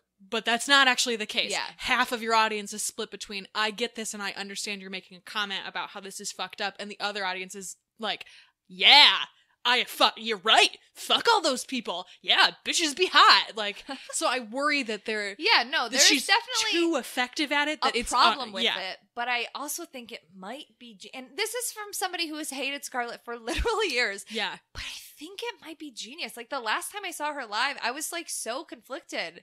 I was, like, staring at her butt, because it's, like... It's incredible. It's literally she has, like, one of the best butt I've ever seen I in the fucking world. totally agree with that. But also, I was like, I think she's eliciting every response in me that she wants to elicit. I think that it's actually working. Interesting. I think I'm getting played. Interesting. I think she might be a genius. But that's sort No, of... I get what you're saying. Well, like, no, I was going to say, I feel like that's kind of the deal with Lacey Evans, too, where she's hitting these notes where it's but like... see, Lacey Evans, I feel the same. I see where you're going, but I feel like the line is not blurred enough for me where I'm like, this person's a genius or something. There's something that I still just like, I feel like I hate Lacey Evans as a person, which sounds shitty. Like, I don't know this person, but I feel like I just fundamentally hate Lacey. But there's something about Scarlett that I'm like, You've grown to respect. are you a genius? Yeah. Mm-hmm. And like, to her credit, she also knows how to make connections in wrestling. Like, Yeah. she teams up with dudes who are gonna push her to another level. And even if her wrestling hasn't advanced, like when But she it was has with advanced. It hasn't advanced to Well, the right. level where it's like, oh my god, I have to well, see Scarlett wrestle. that's what I mean. I feel like even if she's not having these men elevate her wrestling, like being paired with these men has made her promos better and better. I and mean, better. all of her stuff with the besties in the world, like her promos are a lot better. Yeah, because like when she was with what's his face, Connor Braxton. Yeah, who I like. I think that he's a fine wrestler, and I think he's a very good heel. I am sad he doesn't do the hoverboard gimmick anymore because it really fucking it grew was on me. so stupid. It was and so stupid, funny. but it totally grew on me. But like when she came out for those, her whole thing was like, I was on Raw. I fought Nia Jax. Look at my ass. LOL, I'm hot. And like, she has gotten so much better on the mic from there. And I honestly feel like it's like we say all the time, give people time to get better and they will get better. Who knows? I might watch Impact and be like, Oh, this I've heard bitch is it's not a genius. Fucking bad. Oh no, I've heard some of the stuff that she I saw- said and I'm like, I saw Dan talking about it and he was like, Right. I'm pissed. but I feel like maybe she's a genius. I don't know. We'll see. I don't know. Also I'm more knowing, open-minded to her knowing that. Also knowing that Jimmy Jacobs is in like a Yes. lot of in charge of what's going on True. in Impact, and Gail Kim is too. I feel like they're really playing us. I really do. Interesting. Interesting. I'm very excited to watch Impact going forward. So you didn't watch Lucha Underground? I totally forgot. Literally on my way over here was like, I forgot to watch this. Last night I was like catching up and stuff and was like, I feel like I'm missing something. I'm not. It's fine. And then today it was like, oh, I fucked up. It's actually a pretty concise episode that I can go through really quickly because there are a couple things I do really want to talk about, and I think you'll be excited about. And it's nothing that you couldn't guess would have happened, so I'm not like really spoiling anything. I don't care. It's fine. So the first match is with the Rabbit Tribe, Paul London. Okay. Paul London now all in black and is kind of scary. Ooh. And the other two people are kind of afraid of him now. Oh, good. Like one of them was eating his carrot and the carrot was like shaking. And he was like, I'm so afraid now. Do you watch someone beat Masquerada to death? Like, gleefully to death? Yeah, I like that. That's smart. So the first match was with him. And the premiering Desmond X. Hey! I didn't know he was on this. Yes. Very exciting. Yes. And this was for a medallion. And fucking Desmond won. What? Uh-huh. Really? Yeah. That's exciting. Good. I'm really excited. Him. It was He's a good so match. Good. Whatever. It was mostly to introduce Desmond and then also to introduce the fact that the Rabbit Dark Tribe Paul London, is changing. But it was so nice to see Desmond. Oh, that's so that's kind of nice too, especially because like I love Desmond in the same way that I love Air Fox, and that we mostly know them from AAW and have gotten to see them. And I know Desmond a little from Zella Pros too. I've seen him there a couple times. Yeah, he's on Impact now too. And so I like that he fills this space that I'm not getting from Air Fox right now. Like he's gonna fill my like I love you indie guy space that is missing, and I like that. Ugh, I love him so much. So he won, and then the next segment was Antonio with the Gift of the Gods Championship and kind of talking about like, oh, we have all the medallions. We're going to have this match next week. I'm going to introduce everybody, and they're going to put their medallion in the belt, blah, blah, blah, blah. But then they put their things in. So it's Desmond, Ivelisse, the Mac, King Cuerno, Matt Cross, Mil Muertes, El Dragon Azteca Jr. They all put their things in. Desmond Xavier puts his right in the middle, and everyone was like, ooh, cocky, which I really liked. Nice. But then Antonio was like, let's make this interesting. We're going to have a battle royale right now, an over the ropes battle royale, and whoever wins gets to kick one of you out of this match. Oh, fuck! So we're only going to have 6 competitors for this belt next week. It was actually really quick. I believe, I don't totally remember the order that they went in, but essentially a bunch of people get... I think El Dragon Azteca got kicked out first. El Dragon Azteca or King Cuerno, and then Ivelisse got thrown by Mil, and then a bunch of... Mil essentially eliminated everyone. Right. Except for while he was eliminating somebody, Mac and Matt Cross, who are on a team together, used his momentum of throwing somebody to throw him out. So then Mac and Matt Cross are in the... Matt and Son of Havoc are in the ring, and they're looking at each other like, oh, what do we do? And Matt Cross... taps Mac on the shoulder, and then hits the ropes and jumps over the rope onto the group of people. So he takes them all out, but he essentially sacrifices himself and is like, I know you won't kick me out of this match. Let's just get this done. I don't want to fight you. And also, the reason he has a medallion is because of Mac. Right. So it's kind of like a nice pivot. And then Mac just went, and Melissa was like, and your winner, the Mac. And Mac just was like, okay. He like shrugged and was like, I guess I'm the winner. He gets the mic and he was like, you know, I'm not really afraid of anybody, but I'm fucking afraid of Mil Muertes. See you later, bro. Nice. And then commentary was like, yeah, we get why you did this, but like, you pissed him off now. Now he is gonna kill you, even if it's not in this match. True. That's not a great idea, actually. But it's smart to take Mil out of that match. Right. He could win the belt now. I mean, as soon as Antonio said one of you is going to get kicked out, I was like, well, it's going to be Mil Muertes. Oh, I assumed it was going to be Dragon Azteca, because who gives a fuck about him? Yeah, but if anybody wins, it's not Mil. He's the scariest one. Why wouldn't you take him out? Which makes sense. Yeah, and Mil was with Katrina, and so I don't know what's going on with them. Unclear. There was a match between Vibora and Johnny Mundo. Essentially just boiled down to chaos with Worldwide Underground and the Lizard Tribe. The Lizard Tribe. Yeah. So, like, it was a match. I'm pretty sure Vibora won, but then there were, like, chairs and, like, Ty was yelling at Cobra, like, you don't fuck with me. And then they were just fighting, and it was just, like, chaos. Nice. Like, that was the point of that match, to further sow the chaos and the feud developing. Smart. There was a backstage segment where Exolicious was, like, dancing and warming up and, like, having a full 80s fantasy in his head and did the, like, was it Flashdance where the, like, water comes down, but then, like, it pans out and it's just him, like, dancing and pretending that there's water on himself. And then it pans out and you see Jack Evans, like, staring at him, like, mad, because remember, Jack Evans got pinned by him. Oh, right. And so he was like, oh, you pinned me. He was, like, really mad, like, oh, I'm gonna get my revenge on you. And Ricky Mundo comes in and was like, hey, what are you doing? Like, why are you being so weird? And he was like, don't you ever canvas your like opponents? God, leave me alone. What are you doing? You fucking weirdo. Like, what are you doing? They're fucking weird doll. Ugh, leave me alone. And he leaves, and then Ricky and the doll are staring, and the doll goes, I don't like him. Uh-oh. And Ricky goes, I don't like him either.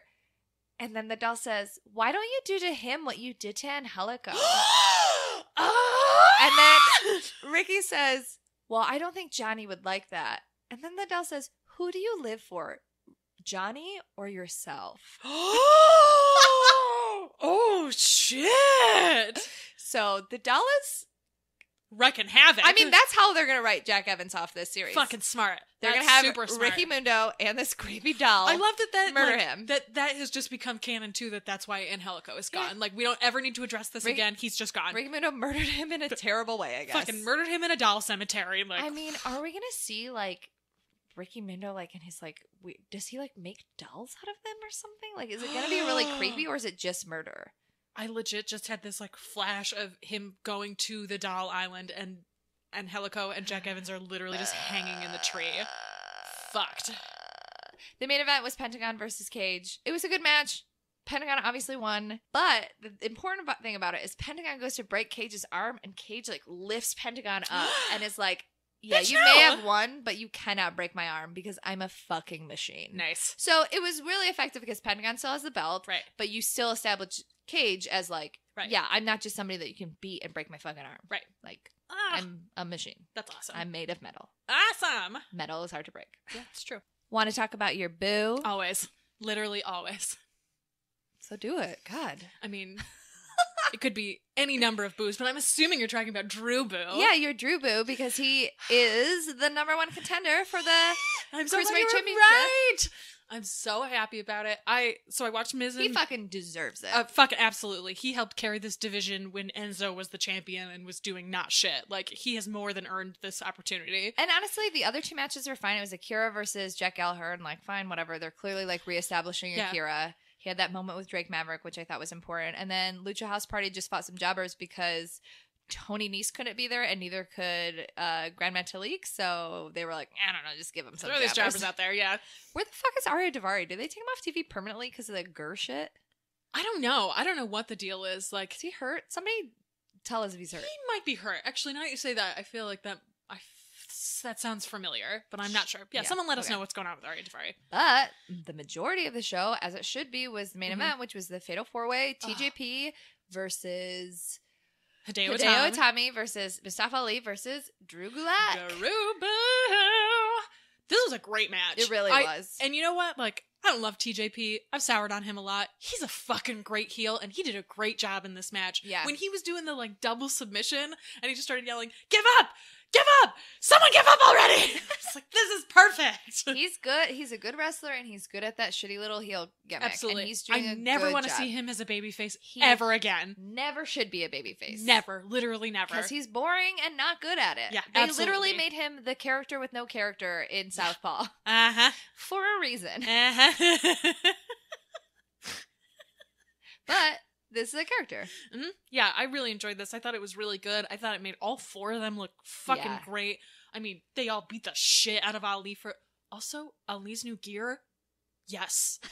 Fuck yes. I liked that promo he gave where he was like, what do I gotta do in this? I gotta fight through my knee being broken by TJP, and I have to, fight from getting, like, kicked in the face by Hideo, and I have to fight out of a submission by Drew. So it's easy. Like, damn, Mustafa. I love it. And, like, this is a weird part of wrestling where, like, aesthetics matter and your look fucking matters. And, like, I like his old gear. I think he looks great. Honestly, I don't think that he can be main level status with a shirt on. I think that that's true of a lot of people. You have to have a very... He didn't have a shirt. He had that weird vest. Well, that's what I mean. Like, he was covered. Yeah. And as soon as he took his shirt off... Cedric wears a shirt, doesn't he? Or he takes it off? He takes it off. Oh, he wears that, like, scuba gear. Yeah, he has that, like, skin that he wears, and then he takes it off. But, like, that's part of the reason that Roman Reigns feels very weird because he has this like bizarre chest protector on. There was a really great moment in the Sammy and Penta match where Sammy had like a vest like that on, and Penta went to chop him, and it was obviously like really not effective. And Sammy undid it and was like, "Fine, chop me now." And Penta gave him a chop that made my like blood curdle. And Sammy's reaction to it felt so genuine because, oh my God, it must have hurt so much. I'm fucking And we always sure. talk about how Lucha, like, oh, they could probably doctor the sound, this, that, and the other thing. Impact's not that way. And this was live. This was, oh my God. And the fact that, you know, the commentator was like, why are you doing that, you idiot? You're wearing this vest. Why? So, that's hilarious. I really love that. But I truly feel like we've seen so much from Mustafa. He's fucking worked his ass off. But up until yesterday, I didn't really feel like there was a reason to make him champ, which I understand they're telling this underdog story. Are you saying taking his shirt off? Well, I feel like it dramatically changed his look in a way that it's like, I saw him with this gear, this new kit, and was like, yeah, you could put that belt on that dude right now, and it wouldn't feel weird. And like, maybe wouldn't have felt weird because it was Mustafa, and we never Such saw a him. weird I know, pull, Erin. it is a very weird thing, but there's something about him as an underdog that having him in less clothing makes him feel more vulnerable, and so I feel like the attacks on him feel more effective when you get this stripped down version of his gear. It makes him feel more like an underdog, because when he's getting beat up and you can't see like the bruises on his chest or the redness from things, like it's like, oh, okay, you're just this golden boy who's kind of untouchable and you always win. But when you strip him down into, oh, you are a wrestler like everyone else, it's very effective. I was shocked by how effective it was. Well, I didn't notice it. Yeah, okay. But you said new gear, and I was like, well, okay, yeah, I kind of remember As that. soon as he came out, I was like, Again, no I was shirt? deep cleaning my bathroom while watching Fair, wrestling. that's fair. So I was like scrubbing and like looking over and scrubbing. You know, multitasking. I like too that they like all three of them were like, okay, we're gonna beat the shit out of Mustafa. We shouldn't be beating each other up. You go over there and you do this, and then I'm gonna do this, and then we're gonna do this, and then shitty TJP is like, I'm gonna try and pin you. Everyone's like, we will literally murder you. How dare you try to cross us? It was just such effective storytelling from fucking everyone. That was a good moment too when Drew was like, I respect you, shake my hand, and Hideo like went to do it. Wants respect so much that he was like, I know better, but I'm gonna shake this idiot's hand, and then whoops, you shouldn't have shaken his hand. He will slap Shooken? you right in the face. Shouldn't have shooketh his hand. Shooketh his hand. He was shooketh. I also like that Hideo Itami essentially did all the work, and then Drew stole that pin. Yes, it's such a good heel move. Absolutely, 100%. And also made Hideo Itami look really good, but also gives Hideo, like, not only did you disrespect me, but you stole my thing. Yeah, exactly. Like, they have a future feud that's like built now. Absolutely, totally agree. Which is nice. Oh, so good. And I like too that Mustafa wasn't the one who took the pin. I thought that was really smart. Wasn't he? No, it was TJ. Sure. Yeah, because they beat the shit out of Mustafa and he rolls out, and then Hideo hits TJP with whatever it was. I don't think it was a GTS that he hit him with. No, I don't think he is allowed to do that. Really? Has he not done it since he broke? No. Oh. He's been using a submission a lot. I guess I just didn't notice that. Interesting. Interesting. Anyway, I'm very happy that we're going to get Drew Gulak versus Cedric. Like, we've seen this. We've seen this in a fucking gym before. It's so weird to be like, I'm so happy that they're fighting for this belt on national fucking television in a match I know is going to be good. National television. Well. It is 205 Live on the WWE network. On an internationally hosted streaming network. How's that? That Sounds accurate. better, actually. It is accurate, at least. Available in 180 countries or fucking whatever. You know, available in a billion countries. All of the countries. All of the countries. On demand. Anytime. Anytime. NXT. The opening match between Lacey and Dakota was very good. I really enjoyed this. That's why I brought her up earlier. Dislike Lacey a lot. This was the most I've ever liked her. I had this experience when I was watching it, and she won, and I was like, I can acknowledge that this was a good match. I hate you. Yeah. Super But hate not her. in like a fun, like, oh, I hate the heel way. I like hate her. And I had a mean thought, and I was like, I hope that like you don't succeed on the main roster. I really viscerally hate watching her, and not in like a fun heel way. Like I do not enjoy watching her, even though I can acknowledge that she is a good wrestler and has stepped it up. I don't know. I don't like it. I've come around a lot on her in-ring work, but her character is just so fucking bad that I can't look past it. It's not a smart commentary. I get that it's supposed to be a commentary. And again, I can't believe I just said, like, maybe Scarlett's a genius. She's, like, definitely not. But, like, at least maybe if that is a commentary, like, that makes more sense to me other than, like, I'm a lady. Yeah. Also, it pisses me off that she has merch. Why the fuck does she have merch? Kyrie doesn't have merch. Fucking Nikki doesn't have merch. I don't even think Shayna Baszler has merch. She does. Oh, okay. Ember has terrible merch. Yeah. Shayna's is fine because it's Shayna and, like, it works for her. Candace doesn't have merch. I mean, Lacey should probably technically have it over Candace because, like, she's been there longer and whatever. But, like, really? Lacey Evans? Yeah. The thing that bothers me, too, I saw a couple of people saying this, like, she seems like the kind of person who is like, I was a Marine, so you have to respect me no matter what. And like, that is not the case, my friend.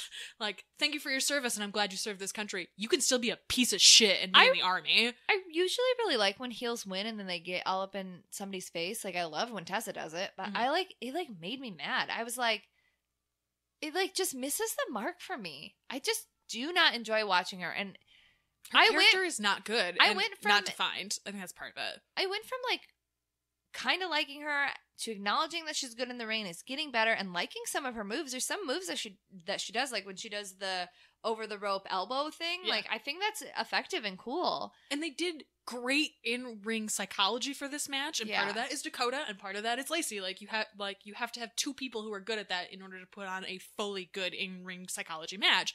And like, Dakota's so good at the babyface rally. Like, just like, I understand that they want her to fill the role that they couldn't do with Bayley because they fucked Bayley up super bad, and I understand that that's the thing that they're building with Dakota, but it's effective, and they're doing a good job with it. I think the thing is, too, like, I acknowledge this match is really good. I don't really care for either of them, but I don't get mad about Dakota. Like, I want to like Dakota. I just, like, it's not working for me. But I, like, genuinely, I don't want to watch a Lacey Evans match. Yeah. And I don't like her, and I'm like, ooh, I love to hate the healer. She's having such good heel work, or like whatever. I like genuinely don't want to watch a match that she's in, which is like not good. I also like, there's something about a Marine pinup gimmick and a woman who doesn't fucking brush her hair before she wrestles. Like, it drives me up a goddamn wall. Like, pinup hair is hard, but you can't wrestle in pinup hair. Yeah, and also, like, you can't come out as this character who's like, I'm a lady, I'm so much better than you, and have this rat-ass nest on your head, and also post these, like, weird anti-kayfabe, I'm sitting on a porch in my dirty socks, I'm soaking wet. Like, these characters don't mesh. It's so weird. It's like, her promos do not fit with the character that she's playing in ring, and I don't get it. Also, I think maybe part of the reason I hate her is because it, like, is a weird pull from, like, theater school or whatever, but it's like she's playing a surface level character. She just says the things like, I'm a lady, you're not classy, this thing, but, like, hasn't done any actual character work. Yes. And so it pisses me off because it's supremely lazy. And it's... Yes. Yeah, it's so surface level, supremely lazy, doesn't mesh, and it's distracting from her in-ring work, which has improved. Yeah, absolutely. And I think that I love a character that screams. I think it's great. I usually love it too. And I thought that in this match, just the in-ring work of her, like, screaming at Dakota, like, give up, why won't you fucking give up, like, was effective and totally worked. But then as soon as she got back into, like, I'm better than you, I'm a classy lady, fuck you, Kiwi, or fucking whatever, like, it's so disconnecting. And, like, I wish that they would just send her to promo class and be like, bitch, figure your character out. Like, don't be a white supremacist, but figure it out.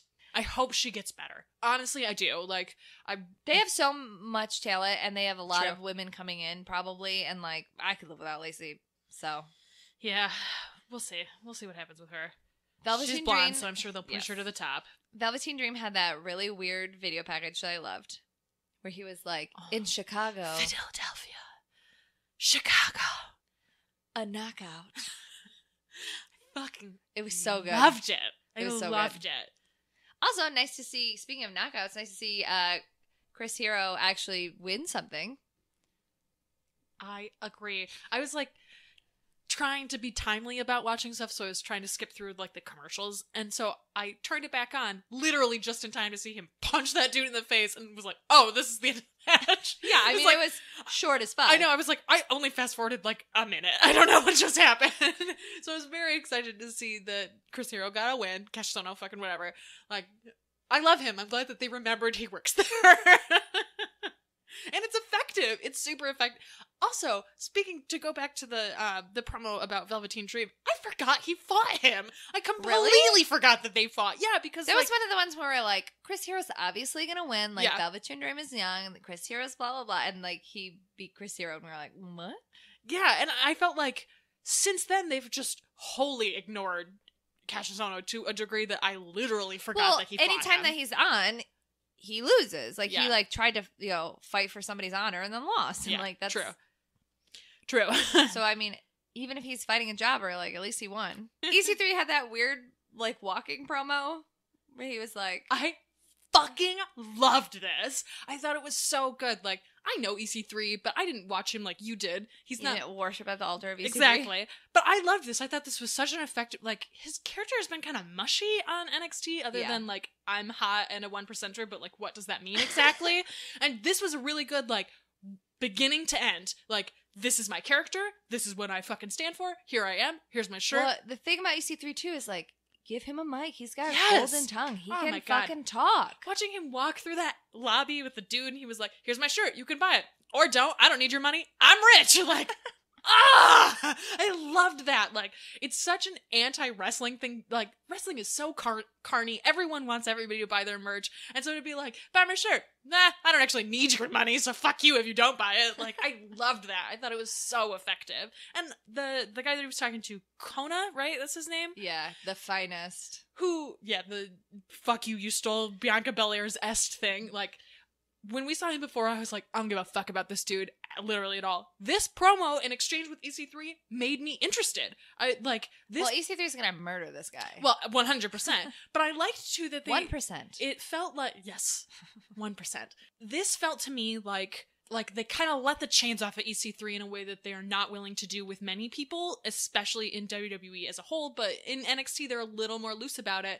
This felt to me like an Impact promo. This felt like one of those like weird throw-off promos that they do that they're very good at, that EC3 was very good at when he was on Impact. This felt like they were like, people liked you. Do your thing. We're going to take the reins off of you. Do your thing with him. We'll figure it out. Like, and it was fucking effective, and I really enjoyed it. Like, I was like, is he my appreciate this week? He's not. Oh, we forgot to do that at the top again. Well, what's your appreciate? My appreciate this week, it wasn't an NXT person. It was Bobby Fish. That fucking weird ass promo that they did where they're like, we're the good guys from an anti-drug after school special. We're cool, but edgy.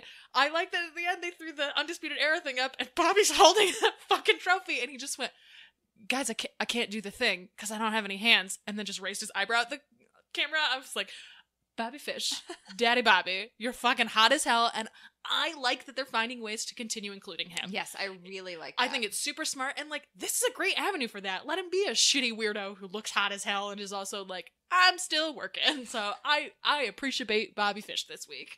How about you? Who was your appreciate? the bar, bitch. Oh, so happy to see him parking.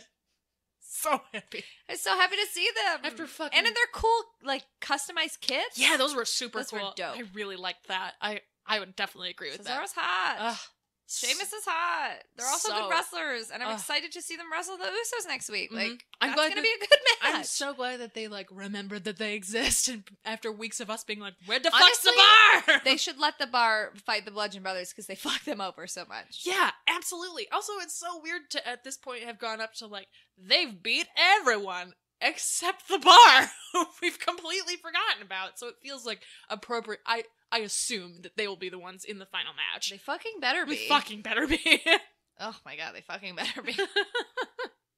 Anyway, back to NXT. The War Raiders had that really nice video package. I love this propaganda piece. It was effective. Very in tune with what they did with the Mighty. Yes. Mm-hmm. And it was really effective. Yes, I totally My dad agree. loves them. My dad- Warriors? You guys, my dad calls me and we're talking. He was like, "Hey, I might not be able to watch Raw because it's like hailing in Colorado because like the weather is insane in Colorado." He's like, "My, internet might go out." And I was like, "Dad, I'm going to a concert. I probably can't." Because he was like, "I want you to text me." I was like, "I probably can't, but like I'll try, whatever." And then he was like, "I've been watching a lot of NXT. I really like." He likes Shayna Baszler, but he was also like, "I really like that Nikki girl. She's really good." And I like those Sarah Logan's husband. And I was like, what a hilarious point of reference. That is so funny. Because he loves her. He loves the Riot Squad, and he so really likes funny. Sarah Logan. And then I said, it was like, "Oh, these guys in NXT, like, that's her husband." And then he goes, "I think NXT might be better than WWE." And I was like, "Dad! Yes! Yes, it is, Dad!" Oh, that's so exciting. That's so funny.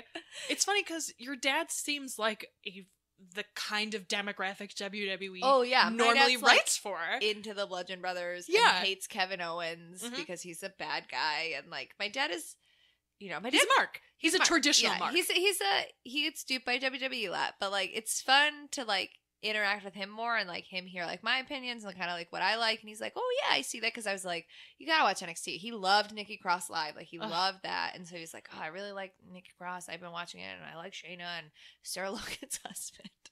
So fucking funny. I want to start referring to all men by so-and-so's husband. I'm fine with that. That's hilarious.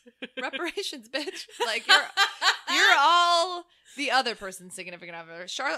Ric Flair is, Ric Flair is Charlotte's dad, not Charlotte's absolutely her daughter, his daughter. Absolutely. Oh, God, gender is hard. Evergreen. We should call this episode Flavors of Women or Reparations, bitch. No. I'm not gonna say that. Why not? It's true. Street Profits are there still. They still exist. They haven't done anything in a while. I know. I'm confused. I mean, part of it is because Bianca's husband is very good. He's very good. I totally agree. And I think that part of it is that because Bianca's husband was out getting married to Bianca, that's like neither of them have been there. Yeah, I know, right? We could all be so fucking lucky. I wish. Can you imagine? And then the main event was the three-way because Bianca was her with Kyrie, Candice, and Nikki. I love how over everybody is for Nikki Cross. Me too. She fucking earns it. I wonder how they're going to debut her because they let her be on the stage on Raw. Which was so weird. It was, and we know she's been wearing house shows and stuff, but like, do they have some like grand master plan? I don't know. Is Sanity gonna interrupt the New Day's match and then that's when Nikki will premiere? I feel like they're kind of building towards that. I don't know. I mean, they're on the same roster. Yeah, and like she's on SmackDown. She's been touring and doing their house shows, like you said. And I feel like they could have put her in the back. Like they put her right up front. Or maybe she was like, YOLO. I'm short. I'm going up here. I want to see it. I loved her. She was almost my appreciate because I loved her standing next to Sasha. Everyone is looking at the McMahons and Nikki's looking completely in the opposite direction, just like giggling maniacally, and then just starts like clawing at Sasha, like pawing at her with her nails, which just like, "Oh my God, I'm so excited. I'm so excited." It's like, Nikki, you're losing it. It's amazing. But like Charlie Caruso was in the back, who's also short. Like, why didn't you put her next to her if you weren't going to immediately premiere her the next night? It was just, I think it was Nikki such a weird Cross tip does of their whatever she hat. wants. Well, I think that's true. It was just so strange, like oversight on WWE's part. Like they're usually so controlling about that stuff. Yeah. Like they totally let us know that she's on the main roster now. Like she clearly is part of this. There were no other NXT people who were not already called up there. Like she's clearly in this now. And so it was a strange misstep from them. In it to win it now. Mm-hmm. Which means she's definitely going to be on the Women's Evolution show. She fucking better be. I mean, she fucking better Everyone be. loves Nikki Cross. But also like, I'm kind of excited that now we're like anticipating her debut, even though we kind of were already. Right. But now it's like real and is definitely happening. But I hope they don't bar her and she just like sits in the back for 8 months. Like that's fucking ridiculous. Oh, we didn't finish talking about the 3-way match. How do you feel about Kyrie winning? I'm bored by it, but I'm bored by Kyrie. So yeah, I thought that this. But it's nice that it's the rubber match. It's nice that like. And I think she showed up during this match, too. I would agree. It was the most they let her come out and show that she's fucking good, basically since Nikki the classic. And if Nikki is moving up, and we just had Nikki versus Shayna. Right. Candice has lost to Shayna before and hasn't, like, been, in a situation where she could beat her. Kyrie's beaten her before. So, like, it is out of the three, thinking about the wins and losses, like that is the most exciting because it's like maybe. And that ending was very cool. Yes, it was. And they had that like Tower of Doom spot, which was really cool. Yes. And Nikki like pulling Candace off of Kyrie with like her hair and like Nikki putting her in the ring apron and like hugging Candace, like rubbing her weird. face against her. But So Candace good. did a good job. Her moonsault was pretty. It looked beautiful. It was a really good match from all three of them. Yeah. Even though I personally am not like super into Kyrie, like she did a good job and it makes the most sense. Yeah, I would agree with that. Okay, now we can talk about Raw and SmackDown. The B team won again. Right? Like, man, I love it. I also love how the Woken Warriors were like pretending to be excited for them, and the B team were like, "Yeah, we're doing good, right?" And then they got beat up. Absolutely. I love the story that they're telling with the B team. I never want them to lose their whimsy. Well, I feel like it seems like they're inevitably building to lose to the Revival, and as a storytelling device, it's smart as fuck. Like, you're taking this team who were nothing, who were just Miz's backup. Right, exactly, and like actually made them into a compelling team over the course of like 4 weeks, basically. Right. Like, really ramped up this team, but it didn't feel inappropriate. It wasn't like when the Ascension premiered and they were like, "You're supposed to like these guys, LOL, never mind." Like, You're supposed to love them. so B Team feels like they've gotten this appropriate build and they've gotten these like surprising wins and like everybody loves them because they're fun schlubs or whatever. And when or whatever. but when the Revival inevitably beats them, they don't have to sacrifice another team to the Revival. And the Revival have this great gimmick of the B team has gotten consistently lucky. That is their whole thing, is that they just get lucky and like they work together as a team and get lucky. They can't get lucky against the Revival because the Revival has a completely different wrestling style, and I feel like it will feel and are appropriate. Like a real tag team in the way that like the B team was kind of thrown together. Bray and Matt, they had the storyline, but they were also kind of thrown together. The Revival is a classic tag team. That is their whole fucking deal. We are the real deal classic tag team. Exactly. And I like that they're continuing to involve them in like, they're watching backstage, they're paying attention to this picture. Like, it felt like they barred them for a long time and were just like, sup, they're in the back, fuck these guys, who cares about them? And it feels like they've realized, oh, our tag team division's a mess. These dudes are great. Let's build up to them being great as champions. And I feel like they're being very effective at that. What do you think about Finn's new locker room? Finn's Funhouse.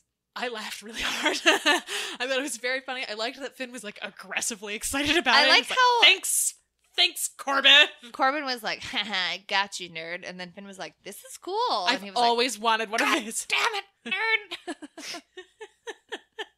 Also, like how Finn Balor was probably like, well, that takes care of my dick. Where else should I go? My God, gross. It's true, though. Captain of the Peen Watch. Out of control. So the match with Sasha and Bayley, first of all, they had that backstage interview or whatever, where two different people with the same dream. I like that Sasha totally kind of broke kayfabe and was like genuinely excited. And like, you know, that's Sasha and Bayley's whole thing. Like, they actually grew up watching this. They like genuinely care. And I don't think in the way that some people was like, well, Carmella and Alexa didn't grow up like wanting to be a wrestler, so it like diminishes their blah blah blah. It doesn't. It doesn't. Like, it doesn't. It truly doesn't. It doesn't necessarily mean that it means more to Sasha than it does to like Alexa, but like it means something different to them. Right. They've watched women get treated like shit in a way that Alexa and Carmella didn't, and because they they still weren't into wanted wrestling. to be in this profession. Yes, exactly. Like, that is very different. Absolutely, 100%. And so like to have that was a nice moment. I don't know what the fuck's going on. The energy. They came on Sasha and I was like smile flirting with her, and yes! Bayley was like, "We're friends." Mm-hmm. It was, and I know fucking bunch of people are like. Well, they said on commentary that they're just friends. Sasha has fucking lady flirting energy. I don't get it. She's like looking down and like giggling and like, but Bayley doesn't. Bayley has like, we're friends energy. Well, no, even like Bayley was giggling, but it didn't necessarily feel like, oh yeah, we're in on this joke that we fucked. It was like, I'm in a great mood because I'm Bayley. But Sasha had like, I fucked this woman energy. Like, what is happening here? And it feels weird. Like, I don't think they know it's. Also, I saw on like social media, Sasha's like, and Bayley, like, they told that line a lot, but like Ember put like a picture with her and Bayley up, and Sasha like commented on it like, don't you dare, she's mine.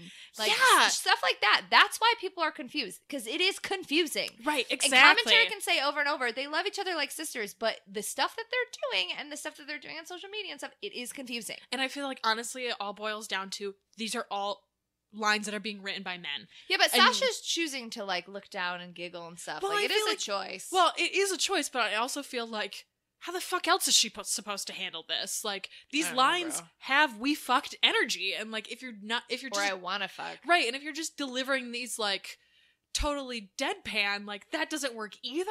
And so I feel like It's Sasha's weird. trying really hard to commit to What is this. the point? But like, literally put women in your writing room. Or maybe they're writing it like Sister Love, and Sasha's like, "This is dumb. I'm just gonna troll the writing room." Maybe, but I think that's part of it, is if you're not writing clearly enough that that's noticeable in the lines, that this is what you want from people. Especially, Sasha's not the best actor. You have to be kind of clear about what's happening because you need her to be clear. And if after last week, when people are like, "Are they fucking, what's happening?" you then write this promo? Like, come on, really? I don't know what else we're supposed to think. So, remember months and months ago for my birthday when I was like, I saw the worst match I've ever seen? Yes. One of those girls was that girl. Whoa! I did not know that. And I was like, she did fine on Raw. Also, have the women ever gotten a jobber tag team before? No, probably. I don't know. Maybe I don't not. think so. I don't remember that. That was another like weird follow up to, oh, we haven't gotten this tag announcement yet. Here we are building a tag team. Also, I've really come around on this. I would love if the Iconics are the first tag team belt holders. I think it should be Sasha and Bailey, because then all 4 of the horsewomen have first time champs. Charlotte's the first Raw champ, Becky's the first SmackDown champ, Sasha and Bailey would be the first women's tag champs. That's good, but also it belongs to the Iconics. Well, I know, but I think that they can win literally immediately afterwards. But just that like history moment of being able, like, they will To take be the a first. they'll take a press photo of all 4 of these women wearing the belts that they were the first people to win, and that's a powerful image in a way that the Iconics can't really fit into. Yeah, I get that. But then to have them be the second ones and be like, they're the first lesbian couple to win the belt, they get that. well, but are they? That's true. That's a good point. Anyways, I was watching it and I was like, I think that's blank. And then I like rewound it and I was like, yeah, that is for sure her. And I expected it to be the worst thing I've ever seen, but she did It was a fine, job. yeah. And it did an effective job of building them as a tag team. Yeah. They did work But it was together very as a tag jarring team. for me in that moment. That's so funny. I've seen a lot of wrestling and that was the worst match I've ever seen. There were no so, crotch kicks. That's nice. Like, I got 1,000. Oh my god. I didn't really understand the segment between Braun Strowman and Kevin Owens. I didn't either. I like Who is the good guy? Braun. But he sounds like a bad guy. I think we're just supposed to already hate Kevin enough. But Kevin was like, I'm sad and my kids are sad and I am in pain and I am sad. It's like they're hitting the same notes that they hit with Kevin when he first came to NXT, and it was all about like, yeah, but my he was cocky family and like whatever. But now he was like, you almost killed me. yeah, true. My family doesn't respect me anymore. My child loves you and you almost killed me. And Braun's just like, rah, I'm a monster. I don't know. I feel like Braun to me is the bad guy and Kevin is the good guy. Yeah, but that's because we love Kevin. Well, yes.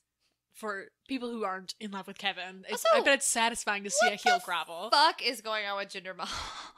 I don't know. I don't understand it. It's like they realized after the Roman Reigns debacle that they were like is we gotta he do a something good different. guy? Is he a guru? I don't know. I'm like, is this supposed to hit like cult vibes? Because it doesn't. But it could, if they changed it just a little bit, it could be a cult. But I think that they need both of the Singh brothers in order for it to really read as a cult. Yeah, But 'cause it right doesn't now really it even feel like they're just- writing for it to be. It just is like, you're brown and we don't like that. Like, that's kind of what it's like. You do these weird noises and you're calm because you're brown. Like, Yeah, I mean, I don't mind necessarily that he's doing like a mantra and stuff because like he is Indian and like yeah. I don't mind that he's doing that stuff. Like when the Bollywood boys or when Jinder had like the actual like Bollywood dancers and stuff. Like I don't mind people having their culture. I don't always think it's like a commentary of like, oh, we because like whatever. But it's just weird that they're like, we pushed you so hard and it did not work and now we don't know what to do with you. Right. And I agree. I don't think it's always bad to do that kind of stuff. In this instance where he's playing what feels like a good guy guru and then is just like, LOL, you're a heel because you're brown, it feels jarring in a way I that... feel like he's like... I didn't get that. I get where you're coming from, but I feel like he's a heel because he's been established for a heel for like a year. But again, it's just because he's brown. Like, he was only a heel before because he was brown. So I feel like that's the thing that's carrying over for this for me. And it's like, I don't get it. What are we doing here? I do love that Kevin manipulated his way into if Braun loses in any way. I love it. DQ, literally any way. I get this. And Kurt was like, that's ridiculous.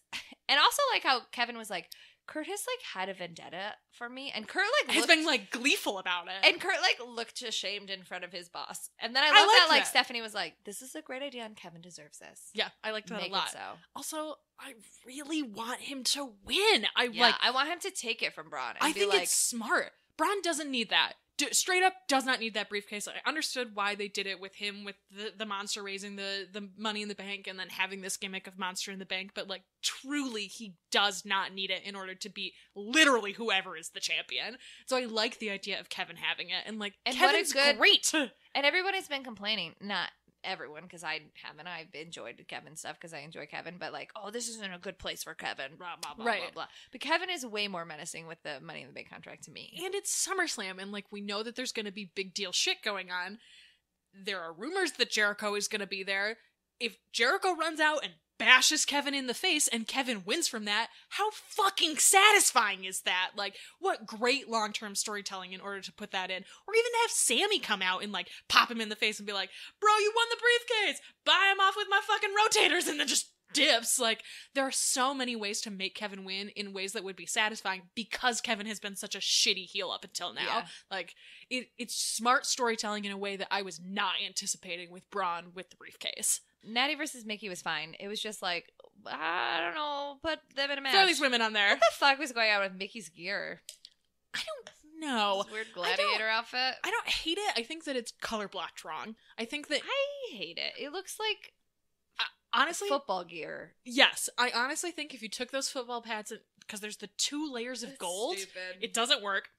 If either the bottom Her, layer, like hot, like mom coming home from like a late night country bar like gear. her Wonder Woman gear is really good too, but Sasha has Wonder Woman gear, so I like understand why they're hesitant to mix those. And her Wonder Woman gear looks very reminiscent of Beth Phoenix's gear. Yes, very true. But I was gonna say, like, I think that if the bottom layer was black, or they put an additional 3rd black layer in between the 2 gold, it would dramatically change the way that those pads look. But right now, they just look like gold football pads, and it's not working for me.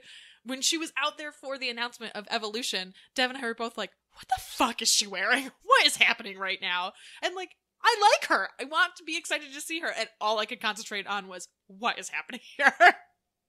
And to your point, it was fine. It was a fine match. It wasn't like bad or anything. It just, whatever. You know what? Let there be low card women matches. I'm fine with like that. All of the women's matches were like that. They were fine. Like the Ember Liv one, like we've seen them wrestle. I like that they are continuing to like Ember versus the Riot Squad. I really like that, and I think that Liv and Ember have good chemistry. But it's like, okay, yeah, fine. That was a good mid card match for the women. The whole show, the women's segment was about the women's evolution. Then we had 3 good but not like pivotal matches. Like that is fine. I'm fine with that. All of them, and then all the men were like, "Yay, ladies!" Like all of them advanced the stories that they're telling as well, which I think is good. Fine. It was hilarious that Elias kept getting interrupted. And then when he got the chance, he was like, "Oh." Have you listened to any of that album? No, I hear it's very funny. It is. It's surprisingly good. Some of the songs are too long. That's very WWE. Like they're all like 30 seconds too long, but they're pretty good for a wrestler album. Good. It's pretty good. I would recommend at least checking it out. LOL to AOP being like, anyone except for Titus, and then Titus comes out and is like, you thought, bitch! Bye. So that's a feud that's happening, whatever. I guess. That's fine. I like all 4 of those guys, and Dana looked hot as hell. Yeah, she did. Fuck, she looked great. Dana. Dana! Also, like, Dana and Sasha hugging early on was, like, really cute. And, like, we like Dana here. Yeah. Mojo fucking beat up Tyler Breeze, which sucks because Tyler Breeze is amazing. He looked good, though. It was nice to see him wrestle. Bobby Roode gave a weird promo. Whatever. Mojo Rawley's a thing they're trying to make happen. Whatever. Let's move on. The tag team match. It was first Finn and Drew, and they were having a great-ass match. They were having a great match. But then Dolph came in and messed it up. Because that's what Dolph does. But then Seth came out to mess it up, and then they messed it up together. That tag match was really good. I really enjoyed it. I thought it was really fun. Really good. And effectively used all 4 of them. Yeah, I agree. Because sometimes with I tag like matches, the story they're telling with all 4 of them. I do too. Like, I'm very interested in where it goes, and like I'm also at this point where I'm constantly like, why doesn't Drew have this belt? And I feel like we're supposed to feel that. At first it felt like an accident, and now it feels like well, they gave purposeful. that promo too. It's like we have this plan. So like our plan was to get Dolph this belt, and like our other plan is to get Drew the other belt. Because he was like, I was gonna win, and then Finn fucked it up. Yeah, true. I didn't get pinned. Fucking Finn got pinned. Fuck True. Finn. I mean, evergreen. Who doesn't want to fuck Finn? Me. Listen, put him in a masquerade mask. Then you could just look at his hot ass body. I just am not into Finn. Just gotta cover his amphibian eyes. It'll be fine. I'm fine without it. Roman versus Bobby Lashley. LOL. Roman won. Roman versus Brock. Pew, pew, pew, pew. Let's do this. For God's sake, like, if they're not gonna take the briefcase off of Braun and give it to Kevin, I like, nothing would make me happier than Roman beats Brock and then loses in the confetti again. That is the most I've ever liked Roman, was when Sheamus kicked him in the face and took his title, and Roman Sheamus 515 or whatever. Right, and like, and then Roman cried in the confetti. Like, that is the most underdog he has ever felt. And so we're at a point now where it's like, LOL, Roman wins. Roman gets all these opportunities. We're all fucking sick of Roman. Thank you, Bobby Lashley, for voicing all of our concerns. If he wins again and everyone's like, of course, but whatever. Fuck Brock. At least we're happy it's Roman. And then he gets this actual underdog moment. If he lost it again, he would actually feel like an underdog for once. Like, man, I get all these opportunities and I fight my ass off and I win all the time, and then I always get fucked out of this belt. Like, good. Tell that story. That is a believable story to tell with Roman as an underdog. Given endless opportunities, still can't get it done because other people fuck him over. Also, that's fine. Kevin was an excellent Universal Champion. Yes, he was. Absolutely. I would, like, even if it's not Braun, if fucking Kevin beats Brock by Braun by whatever circumstances, gets the belt, cashes in, kicks Roman in the face, celebrates while Roman cries in the confetti, and then Braun rips his fucking face off and wins the belt. Appropriate. It would feel totally appropriate. It also is a smart way to give the belt to Braun without using the Money in the Bank cash-in specifically for him and making it feel kind of a little wasted. And also, like, Roman would get to win, which is what they ultimately want. Like, you could have this belt bounce in a way that they haven't let it because it's been held hostage for a fucking year and a half. You can bounce it for a little while, and it feels fine. Bounce it. Yes. SmackDown continues to be the superior show. Absolutely. Week This after week. episode was dope. Raw First of ratings all, drop, SmackDown ratings go up. I'm fucking into it. The through line of Miz and Maurice like coming in the limo and having the premiere and this, that, and the other thing. And then their baby's very cute. That wasn't their baby, I thought. They were like, it's an actor. No. I don't care. I don't care about their baby. Their baby is cute. I mean, I care about their baby, obviously. I care about all of their no babies. Bernie. She's no Bernie. Bernie looked real cute on Toad's Bells this week. I really enjoyed this. Bernie's walking. She's just like, la la la la la, y'all are having this super serious conversation. I'm a baby! But I really like the through line. The end segment was so funny. Okay, obviously it was a fake baby, right? It was always going to be a fake baby, but like, the moment he came out, I was like, fake baby. It was like, you were holding that in the weirdest way. And he like tried to adjust. And you are a dad now. Like, you know how to hold a baby. Like, you made it comical. Like, it was not shocking when you threw the baby because, like, fake baby. Yeah. I feel like there were enough people who weren't paying attention to the way he was holding the baby that it probably felt very shocking for some people.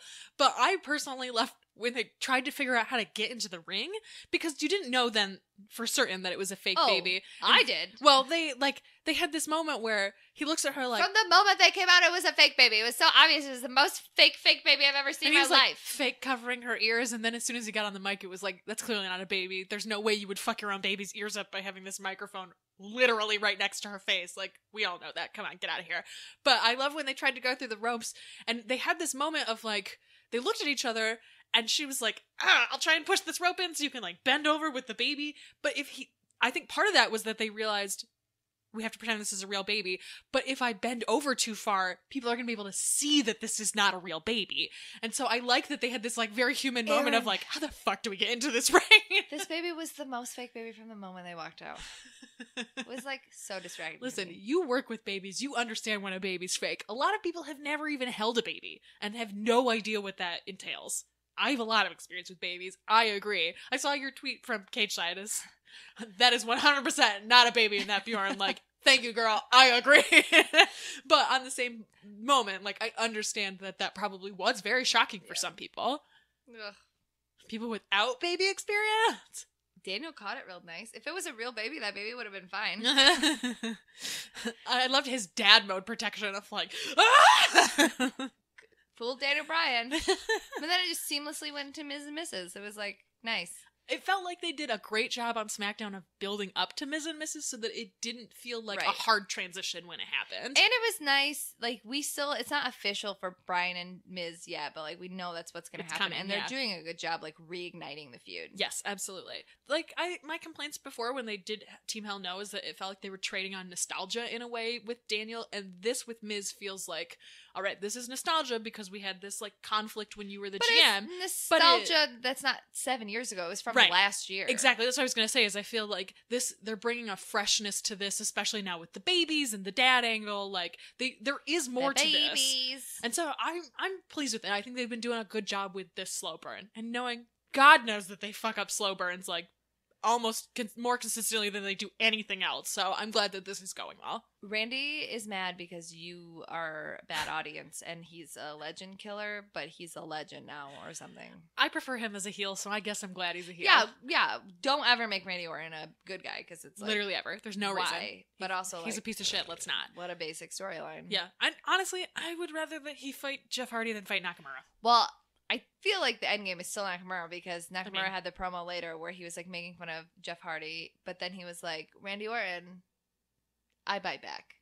Like, because he was like, Jeff got bit by the Viper, but I just want Randy to know that I bite back. Yeah. Mm-hmm. Weird hands. If they make him drop that belt to motherfucking Randy Orton, my head might actually explode. Cien versus Rusev, what a good match. This is a great match. I'm so happy they're finally doing literally anything with Cien. It was a great match for 3 reasons. A, Cien and Rusev are great wrestlers, and that was a good match. It was nice to have Lana in kind of the manager position again, and her and Zelina have that like back and forth. Like that was very effective. They fucking have a wrestling match. I hope that they do. I think that they will. And then they continued the Rusev Day storyline. It's very sad because like we don't want Rusev Day to break up, obviously, but like that was a match that served 4 different purposes because Cien won. Yes. Absolutely. So it furthered the Rusev Day thing, but also made Cien look good. You get the Lana and Zelina thing. They had a really good match. Like, we also got to see, they did the Tranquilo thing, and we got to see Selena participate in it, which is like she's been doing it on social media a lot. Oh, okay. So I hadn't seen that. She used to make fun of the Tranquilo thing, like, don't do that. But then, like, at house shows and on social media, like, they'll lay down and, like, they'll be at Disney World and lay down and do it. Like, so it's been a thing that she started to do more. But it's the first time that I feel like we've seen them really do it together. Yeah. And it was nice. And I like, too, that it kind of signifies that Cien has reached a level where Zelina can let him have fun again. Yeah. And it's... like, that was her whole thing, was like, bitch, you thought you could come in here and be hot and fuck all these women and do your thing? You can't. Bitch, you need me. You need Back me. When she was his sister. Yeah, right. Or his aunt or fucking whatever. Who the hell knows? So I like this elevation of like, I fucking shaped your ass up and now you can teach me to have a little fun. I think it's really good storytelling on both theirs. I also saw someone say, I don't know what their relationship is kayfabe. I don't know what their relationship is real world. Someone made an observation that he looks at Zelina in the way that Kenny Omega looks at Kota Ibushi. And, like, I'm into that. I think that that's cool. Like, if it turns out that they did, like, get paired together and fall in love, cool. I prefer Cien to Austin Aries, to be completely honest. And he's probably a better partner. So, I like that. I think that it's interesting. And, like, even if it's not part of their on-screen angle... I'm happy it's not part of their on-screen that's what happened to Lana and Rusev. Yeah, exactly. And, like, I like that. I think that it's interesting to see, again, those, like, human moments inside of wrestling. Also, Lana's shoes were cool. I don't remember what they looked like. They were dope. Were they, like, chunky heels? Yeah, they were dope. I hate chunky heels. I loved them. Ugh, weird. R-Truth got killed by Joe because Ty Dillinger was like, you can do this. I'm glad Ty Dillinger gets to talk again. That's nice that he, like, shows up every once in a while. You can do this, bro. Are you tired? Do you have a pillow? No, because you're not going to sleep. I'm like, okay, Ty. You're very confident. Well, he got murdered. Yes, he did. And then Oscar murdered Billy. He got 2 murders. Yep, that's right. Why does Peyton have fucking extensions? Why are we doing this to her? Her haircut is so cute. Why did you let her cut it? Lana has a bob right now, but they put her fake hair ponytail on. Lana has short hair right now. Stupid. It's so obvious that it's a fucking fake ponytail, too. It's so dumb. I actually want to get snatched off. Right. It was nice to Kicked watch off her Asuka face. win. Yes, I would agree. Like, I love the iconics. I love that they gave that video promo, the iPhone or whatever, and that their levels were so screechy and high that it was, like, pushing up against the, like, top of the level and getting distorted. And I was like, normally that would piss me off, but that is amazing for them. It's so appropriate. And it's good heel, yes. like, letting them have, like, screechy, off, like, level yes, sounds. Absolutely. Paige invited AJ out to let him know who his SummerSlam opponent was. AJ had that nice moment where he talked about the Women's Evolution pay-per-view. And then James Ellsworth came out, ran his mouth a lot, and Paige was like, baby girl, you fired. And then she literally kicked him out of the door. Had 2 people carry him out and was like, all right, put him down. Bitch, get out and stay out there. And then Samoa Joe murdered AJ. I know a lot of people didn't like this because they thought it was, like, disjointed. I like that it flexed Paige's muscles. It gave a, like, if Becky had won against Carmella with Ellsworth, that would have, like, fucked their whole, like, weird storyline up. But it was effective. Like, you don't have Ellsworth here. Oh my God, you're going to lose. She lost. Like, that was effective. Also, I really like when Joe just shows up to signing signs and leaves. Like, that is the most effective use of Joe. And I don't really like when he talks and does a contract signing. Like, it is always disappointing when he does that. The best ones is when he comes out, signs, and leaves. And it's like, fine, I'll kill you later. Tic-tac, champ. Absolutely. And I like, too, that Paige had all these great backstage segments. Like, she had kicking Ellsworth out. Then she has this segment with Joe where she's like, what the fuck? Like, and he was like, boss lady, you chose me because I am chaotic. That is what I did. Right? I am unpredictable and I'm amazing. And that was unpredictable and amazing. Like, oh, okay, cool. I like this. And I like, too, that he got in her face and she did not back down. Yeah. Like, he calls her sweetheart or darling or fucking whatever. But, like, that fits his character in a way. I like that he called her boss lady. Yeah, and I like that a lot. And I like that moment. And I like, too, that Paige got this opportunity to stand her ground. And I like her moment with Sin Cara later. I thought that was excellent. Like, I got you this babysitter. It's Sin Cara. And Sin Cara had diapers. And, like, everybody side-eye him. And he, like, makes this comment. And Paige is like, man, we both had a rough day. Well, she said, you tried. You tried. I guess we both had a rough day. And then it sounded like she was going to say, let's go get hammered. And they just cut her off. Which, like, very Paige. That's a very Paige thing. I really enjoyed the Becky and Carmella match. I assumed that Becky was going to win. I love how many different ways Becky can figure out how to get a disarmor on. Yes, I completely agree. Because it makes that submission more exciting. It feels explosive in a way that a lot of other submissions don't, because she also, really can hit it from Carmella's anywhere. Lip? No. She got a fat lip. So when I was watching it, I noticed that something was going on with her mouth. I was like, is she bleeding? She lose a tooth? Like, her mouth looks really weird. And then I let it go. But then I saw a photo Carmella posted. She was like, I'll get you back, Becky. She's got big old fat lip. Ooh. And I think that's like, it was swelling and covering one of her teeth. And that's why I was like, is her tooth knocked out? Like, what is happening? It's like, oh no, her lip got swollen. Like, Becky I didn't even notice. Punched her right in the face. That's so funny. But I'm very excited for Becky to have a match at SummerSlam. Yes, I really want her to win. I think that she will win. I don't think that, I know that they like Carmella and Alexa, but I don't think that they would be comfortable having Carmella and Alexis as the champs at this really important pay-per-view. Yeah, I also feel like Charlotte's gonna come back. Yeah, and you want Becky versus Charlotte. Exactly. And, like, that's way better. Holy shit. Yeah. Wow. She fucked her face up. Yeah. That's why, like, I was like, I knew her mouth was weird. I knew something happened.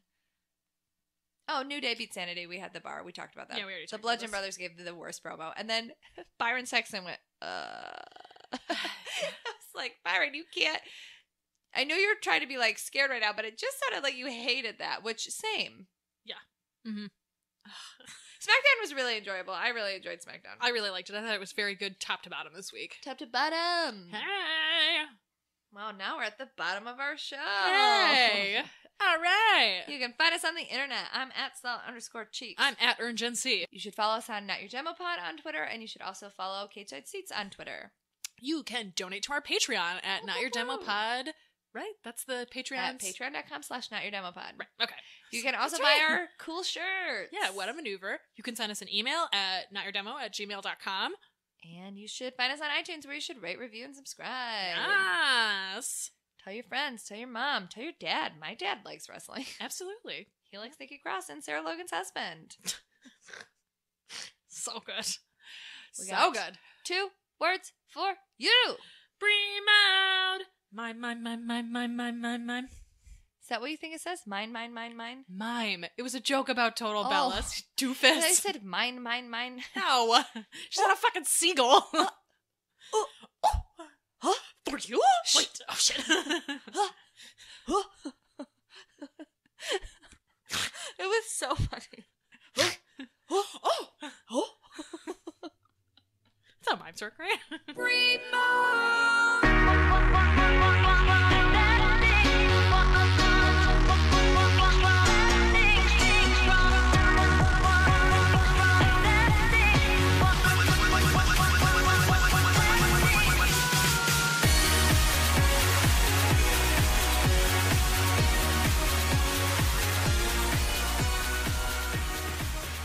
I just got a tweet. I want to share this because I think you'll think it's funny. Our friend Sarah out on the street sent us this word. Out on the streets. She sent me a message that said NYD bat signal, and it was a link to a Chuck Taylor tweet that said, I want to start a podcast where I review Attitude Era WWF shows with a hardcore feminist. We're in, Chuck. Send us a message. We will fucking do it with you. I absolutely will. I don't want to speak for you, but I will absolutely No, I want to do it. It'll You be don't get fun to as hang out hell. with Chuck Taylor without me. Chuck Taylor, get a hold of us. Who would have thought? Who would have guessed?